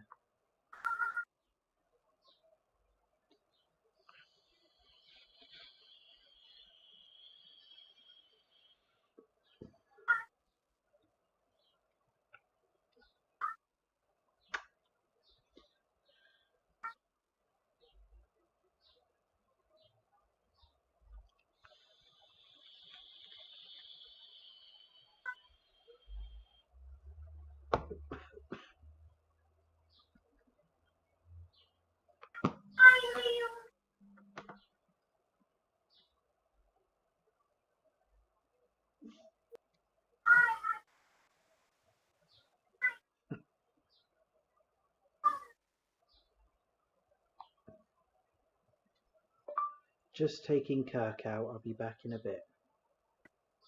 Fucking phone.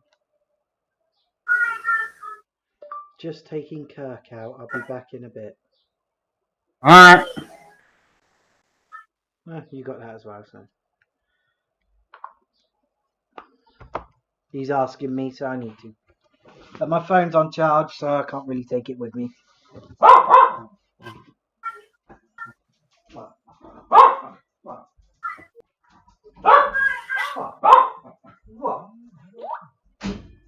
Now you ring. Wow.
I need to move my scooter back a little bit.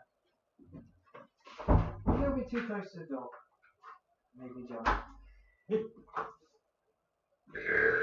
Oh, Kirk. Oh, Kirk, that stinks. It does.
Don't forget you got another field yet.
Alright, the game's bound to get pissed off now, but I think, hey ho.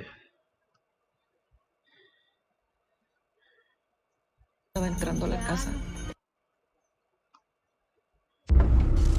Me asustó tanto la If it's stock, listen, 129. That's a 1040. 1050. But it's never gonna. If it ever hooks. Yeah, if it ever hooks.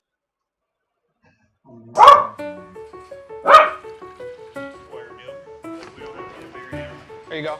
Me and my buddies started working on the truck to get it in peak performance for the race. But then one thing after another started going wrong. I'm gonna have to are you still there? Yeah. I'm gonna have to restart my game because I plugged in my projector and it pissed me off.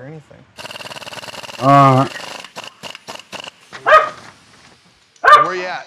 Here. 25 past. Is that no, 25? Before. We took it apart and put it back together, but the motor still just wouldn't fire right. You ready? I bet the coil's bad. Yeah. Pay attention. Yeah, Kirk don't like being out much late. Wouldn't make this thing right. I feel it coming. I hope so, man. I need fresh enthusiasm, because I'm all enthusiasm out. You know, I'm very fortunate to end up where I am. A lot of the people we used to hang out with ended up either addicted to drugs or in jail.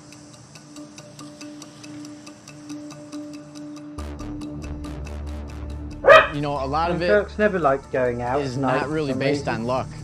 You know, I attribute what one accomplishes to one's level of preparedness.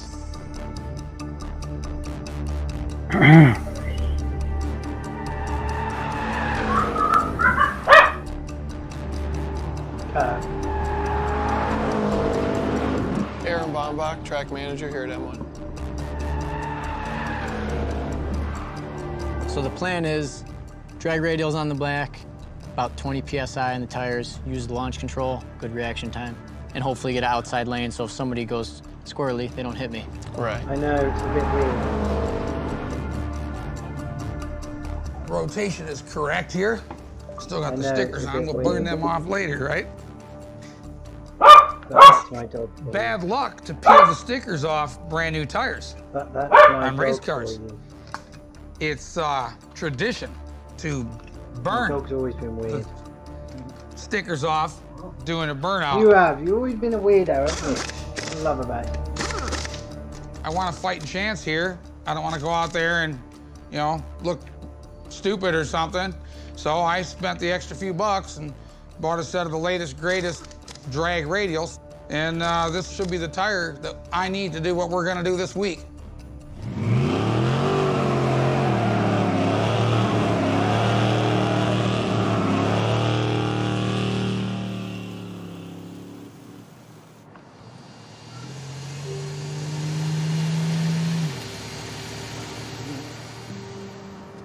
Are you ready for this race? Yeah, I'm ready for it. I'm ready. Well, me and Bruce, we about to get ready. We still got a little bit of work.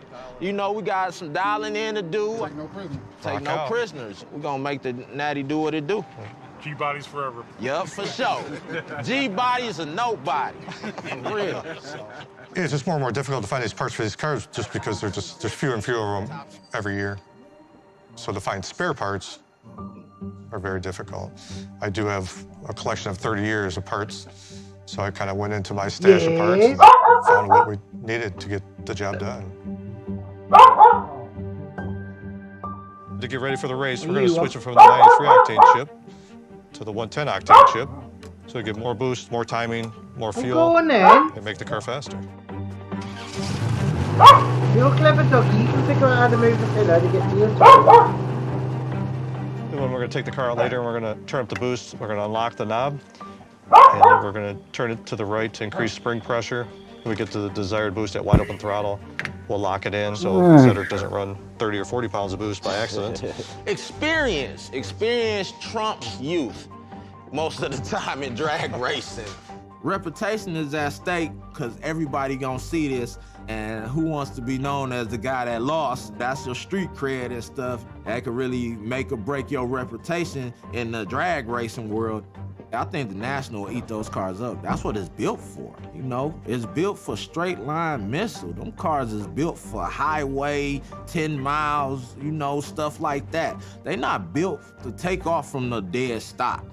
Everybody know what that Black Regal do. Everybody know what it is around here. I get respect and reverence when I come around. Okay, it was running good before. We need to get back to where it was before. It doesn't matter what the tune says. Well, where are we going to put it at? I don't know. Try and start it now and see what happens. Loosen the lock nut. Loosen up the lock nut and give me the Allen wrench. Try it.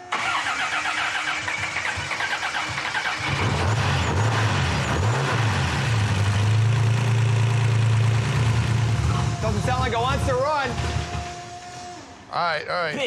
That's okay. That's okay. Just let it go. Damn it. It's like a puzzle. Yep. It's been in this exact position since like Saturday morning. Well, it's gonna run right now. It's gonna run today. Didn't move. It's still 5 degrees after. Ah, come on, baby. The balancer has a reluctor wheel on it, and the reluctor wheel controls the timing. We're unable to find the correct timing, so we're hoping by changing the balancer it'll change the timing and hopefully solve the issue we're having. Can you bump it, Johnny? You want me to? Just slow, bump it. Bump it. That'll work. You know, that car pretty much does everything for you, right? It has launch control, it has the shift points. You know, there's not really a way that you can screw up the race in that car. And I think we have a really good shot. I'm not nervous at all. So I'm gonna put this list on the doghouse. It's one of my last minute things I do before I race. And this will live right here. That's my checklist before I floor this thing. If I don't pull the timing back, you can blow up the engine.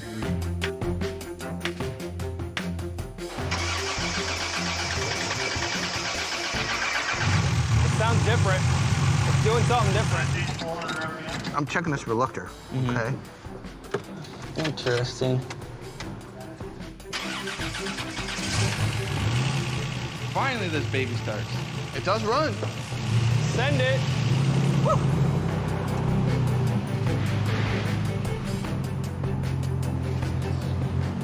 I feel really excited that my truck's running now after all the hard work me and my buddies, you know, been putting in. I really appreciate all their help, and we've done nothing but beat our heads against the wall, working crazy hours, but I feel really better now that it's running and driving, so there's no stopping me now.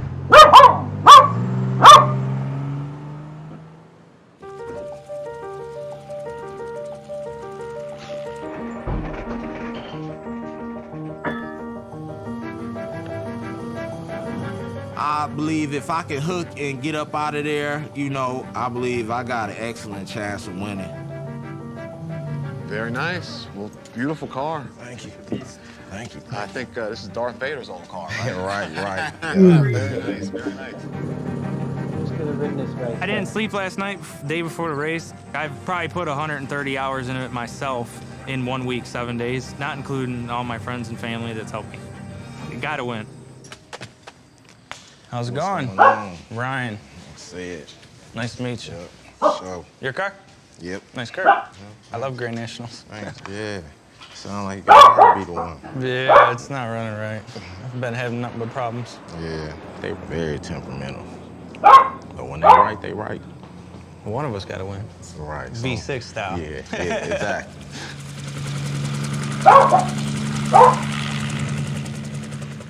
Thinking about my mom, you know, did I do everything right? Am I gonna do everything right?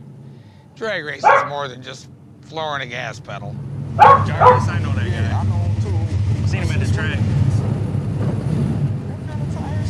I don't know. It looks like a full slate. It smells like race gas too. You're good. All right. Ryan. Dave Jarvis. Nice my to meet pleasure. you. Damn, break my hand. Yeah, I got a good handshake. Easy. Easy. Here, Dave Jarvis. See it. Oh, look what we got. Here we go. Uh-oh. That's fancy. Let me drive that. Here we go. I'll show him how to drive it. Hey, let's switch vehicles. See who drives it faster. There we go. I'll tell you one thing, I love that color. I'm not nervous at all about the drag race. The only thing that I'm nervous about is one of these guys going sideways and smashing into me. That's the only thing that I'm nervous about. Good? What's up, man? Hi, Dave Jarvis. My pleasure. Good to meet you. Which one's yours? Man. What's your name? Nick. Nick, nice to meet you, I'm man. a little bit scared of that van. Uh-oh. You got some big fat tires back there. Hey, man. It's a You beast, just huh? press a button and go. What do they call this, a shaggin' wagon or what? What's the name for it? The mystery machine. It's 418 cubic inch, all aluminum, pump gas, small block Chevy. How much power are you putting down? Made 531 at the wheel? tire. That fucker's gonna be fast, dude. I already know. I don't think I'm gonna. Well, it's heavy, man. It's not aerodynamic. I think the van's got a good advantage. He's got a lot of weight, so a lot of weight, when you transfer it, actually hooks the tire. So I think he's got a good advantage. Engine fuel pump, nitrous fuel pump, timing control right here, ignition here, ignition here. Decked out. You might have more options than the McLaren. Yeah, maybe. Let's check out this truck. That's V6. Twin turbo. Yeah, you got 2 cylinders on me, though. Yeah. Those cars are fast. That guy's putting down 800 horsepower to the wheel. It'll make 1,500, but I ain't making it today. The motor's actually hurt. What do you mean? I don't know. It's got metal in the oil. Oh, man. It's knocking. Really? I just Bring it over to the house. And then the van is putting down 510 to the rear wheel with a 275 shot of nitrous. Cedric, how much power are you putting down to that? Oh, man. A little bit more than stock. Not much more. Come on now. But they have the margin of driver error. The driver has to drive those cars. Me, I can just be an idiot and hit the button, you know what I mean, for launch control and be gone. I'll show you how to open the door. Okay, how do you do that? There's a motion I don't sensor. want a car where I have to push a button and it drives it like you're going up a woman's leg, you I know, want to a her car butt. that you can actually drive. This is Cheryl. Just like that. Hey, Cheryl. Hi. I'm Nick. Nick. Pleasure to meet you. Me too. I love the McLaren. That color is just out of sight, but I don't think he gonna do very well today. You know, I touched his tires, it's hard as hell. Totally off for what we trying to do, which is hook and book. He gon' spin, I guarantee that. May we have the drivers here, please? Drivers only.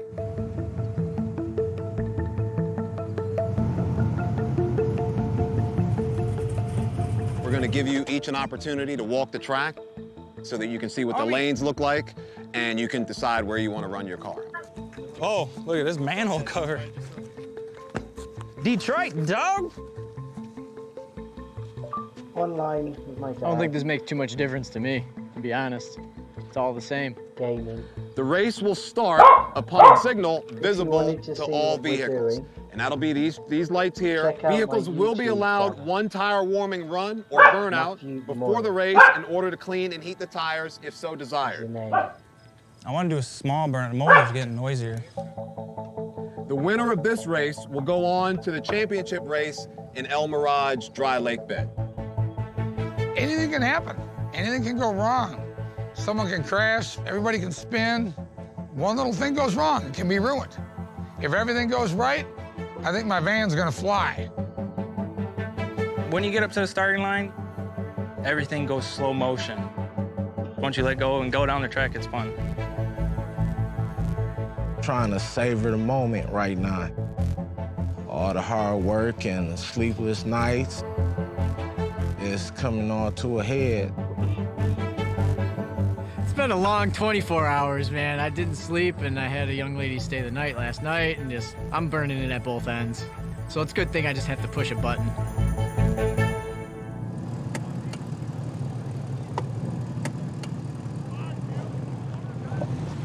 Alright. You gotta drive over 10 miles an hour to get the launch mode active. Alright. You can back up and go over 10. Okay. To get it, yeah. The weirdest place ever. The rules stated, break the tires, rotate Where the I tires, am it's now. considered as a burnout. Supercar, #1, did his burnout. Driving through 2 foot What is going on here? vast. Are you good? I don't know, man. All right, you're done. Go. So then this guy, I'm where I'm stuck looking in at him, the I'm house. on the brake, so I don't roll forward. Waiting. Like I said, I want to do the burnout a foot from that Oh, I line. that's right. you gotta go, A couple let's of go, things let's went go. wrong in this race. What? A couple of Not things went even. wrong in this drag race they're doing now. These guys pour the water supercars and where the they're gonna leave at the starting line. car. He did Oh, that, yeah, and what I was already that? knew he fucked up. Someone overheated because he had to wait such a long time Oh, and kills his engine. He's done. That's Has he it. what? That's a burnout. And kills his engine. what, because of it? Come on, Yeah. man! His engine wasn't healthy to start off with. Fuck that! And now because he's had to sit over 10 minutes Bullshit! running, his I do engine's my just gone burnout, boom. little burnout. Alright. All because of the supercar So then, guy Grand couldn't National get his traction control Come on, let's go, let's go. Attempts to do a burnout, does a little burnout. Supercar. Couldn't Everybody get the backs up. traction I'm sitting there, control. sitting there, right, sitting not there. traction control. If I pull up Launch to the line, am control. I still in the water? Alright. I'm So ready to the race. What is going on? their car then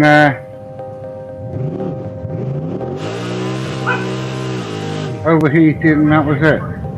Yeah. I don't know how he got to do another burnout, but that was He not was part They of saying it. didn't even move. before the race started to the other All of a guys. sudden, people start doing more It's burnouts. knocking and it sounds really unhealthy. And then I was It's sitting there for 10 nothing minutes, it there. felt like. Racing, you don't do that. Race cars, There's you what? don't do that 'cause your And there's engine could metal in overheat. the oil. I mean, I'm getting burned down here. That's the end of the engine then. And the overheat. Why didn't they switch it off? Come on up. I think he's going to go for it now. It must be still Huh? running to a degree. Because it looks like it's going for it, so it must still be running somehow. Alright. Or not. Or not. Lights went to turn green and there was a bang as the car wobbled. And that was it. Fucking son of a bitch. Oh, there's another problem. Oh. That doesn't look good. What the fuck was that one burnout? That's 2 burnouts. The van's having problems keeping it straight.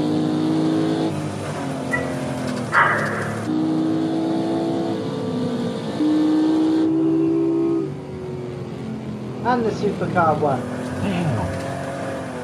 Did it? I'm sitting here waiting for 20 fucking minutes. Oh, they're waiting for 20 minutes. As you 20 can imagine- minutes it was Yeah, running. 20 That's minutes. fucking bullshit. Obviously, it's a drag car. Fucking sitting here It's not running all designed to fucking sit day. there, Let me is see it? this motherfucker. No. That's fucking So he bullshit. sat there 20 minutes overheating like an Probably fucking absolute scared. dog, Fucking want to burn me fucking waiting down. for That's some everybody fucking else bullshit. to finally Take get this shit to there. the street. Motherfuckers get shot. His engine blew. Why didn't you just switch it off? I don't know. Maybe if he turned it off, he wouldn't have enough time and he'd lose.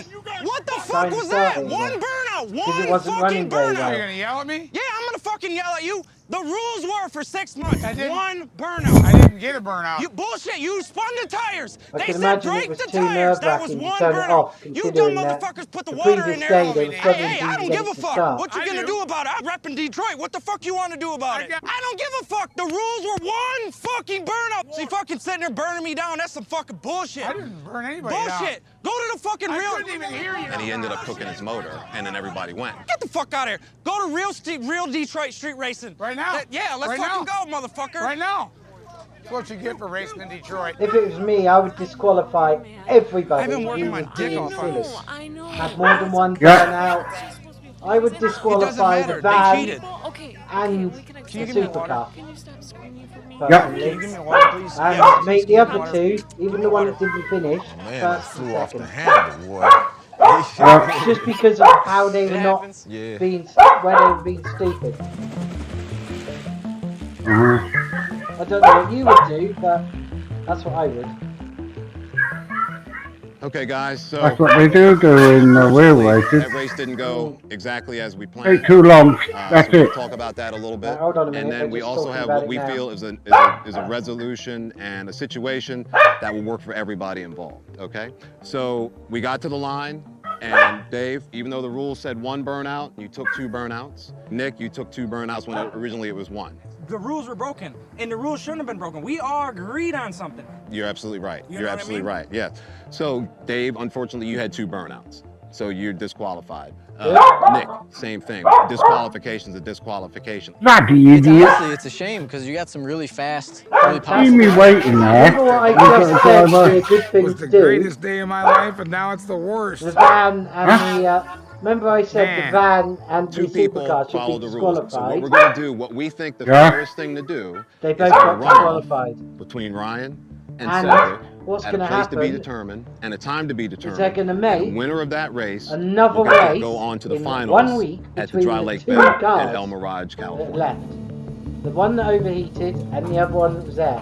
I'm feeling real We're confident. going for I know another my car gonna do race. what it's gonna do. You know. So they are fixing it, are they? Well, they're going to have to. I'm ready to get They're it gonna have done. to do I'm engine ready to in it drive. now, That's yeah. what I do. We're doing another It's a race, rematch. so I they hope don't have everything to, goes clean. I want a good, fair race. miss I out. want to win. I put in a lot of work, time, money. So is my friends, family, everybody else. So I want to represent Detroit. See you again. Coming back out. Good to see you. I'm tired. Which is brilliant. That's how I would have done it myself. The motor obviously broke last time, so I'm saving it for the race. But I see a lot of pushing around, you know, that a testament to, you know, how it's gonna run and stuff, but hopefully that'll work out in my favor. So, bro, you all right? Yeah. This car's Haven't still got not running chance to test properly. it or anything, so right, it ain't running right. So. All right. But he's still going for it. It's being You got to pushed be to the start completely line. composed, focused in your vehicle, you know, at the starting line. You mess up, and that's how people win races or you lose races. When I pull up to the burnout box and do my burnout, I always think about Top Gun, like I'm about to get launched out the aircraft carrier. I got a little bit of nerves going, but I'm extremely focused, extremely confident, and, you know, I'm just ready for liftoff.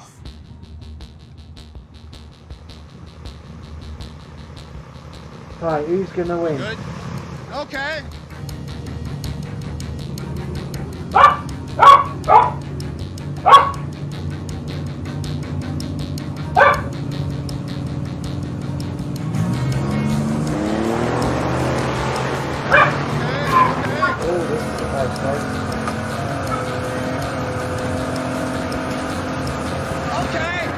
Huh? Oh, this is gonna be a very tight race. Oh! You got a race. The one that broke down last time has just won this one. You what? The one that overheated just won. I jumped out on about half a car All and right. actually held him there to probably about Fantastic, 75% of the way down. I think third gear. The only problem is now he's got another pulled up round in front to of go him, with and I was more looking in the different mirror, drivers. and I actually when it grabbed comes third to the gear, and finals. my motor started to So he's break gonna up have to do a little something bit, about but that I engine. couldn't see him behind me in my mirror, so I knew he was right next to me. So it was All right, the busted engine won. Yep. The busted poorly engine is still busted and poorly and has beat the other car. Here, let's bring it in. Both clean starts. You're the winner. So you'll be moving on to the dry lake bed in El Mirage, California. So thank The you only very much for problem is that. now, Thank you because very much. he's won, he's got to fix it, A hasn't lot he? of highs and lows, a lot of sleepless nights and busted knuckles and girlfriends and wives being mad because you ain't at home and stuff, but, you know. I want to thank my friends and family. My girlfriend that puts up with me in the barn 24 hours a day, you know. She's like, what are you doing down there? So I want to thank everybody. I won this race today, and move forward to California to race on a dry lake bed. I've never done that before, and I got to do a lot of work in a short period of time to get ready for this race, and I only have a couple weeks, and it's gonna be fun.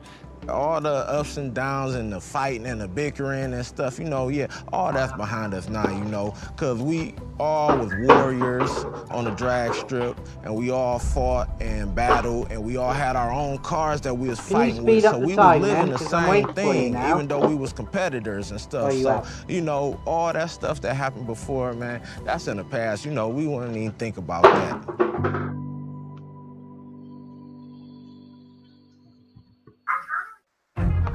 I wanted to build an innocent-looking little car, but was a monster inside, so that people will say, wow.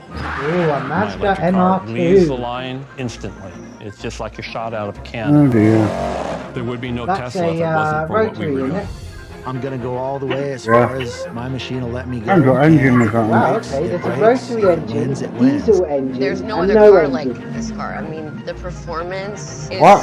Rotary unbelievable. diesel There's engine. a Nothing rotary comes close to car, when you really feel inside, a like diesel car, going fast.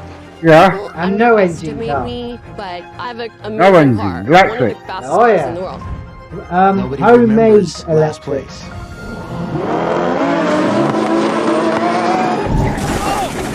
Whoa, what Right, I've got to swap Oh my god! the electric showing car a one. preview of what happens. There's a crash. A crash? Yeah, a crash happens in this one. In the actual Alright. race. Oh, look at that. An electric car. That's got Lamborghini was always on my bucket about list. it, what about and, an I mean, electric I Morris? remember having like a poster, I think it was a Countach, like the white one. I think most car people had that in their room. That'd be quite cool, wouldn't it? And I'd actually put it on the What? refrigerator An as a electric goal, like Morris. this is what I want to get. I got to commercial. Yeah, no, it has been done. Money. That'd be more like fun money. than putting a big diesel or something in it, wouldn't it? And then eventually I got it. That's a better idea. I still can't believe it. Eventually, when it was in my garage, I would go open the Probably door costs the and I'd same. look to see if it's still there. It has been done if you look at the internet. I'm gonna have to go on feels like a YouTube dream. later and look up electric still feels powered like- Morrises. Just for fun of I it. grew up in Los Angeles in the valley. Easy. They take the fuel tank out, put batteries in it. Yeah. The only problem is, would the rear suspension be able to handle 15 and a half, like what, smack 300 kilo plus of batteries put in the back? So I got a red Datsun 280Z. It was awesome. What I'd probably actually do is remove the back 280 seats back then was and use the fast. flat bit in the back seats. And like after school, I'd race the boys, and most of the time I won. It's not So going that to was be. It's even not going to be cooler. often that I'm going to be carrying anyone, even This if I car do. is a 2016 Lamborghini Aventador. And they're very lady. Is special Okay, edition. So this something. is one of 6 Oh, cars. I'm going to get a strike This car again. is a pure. You're gonna get what? I'm going to get a strike again on YouTube.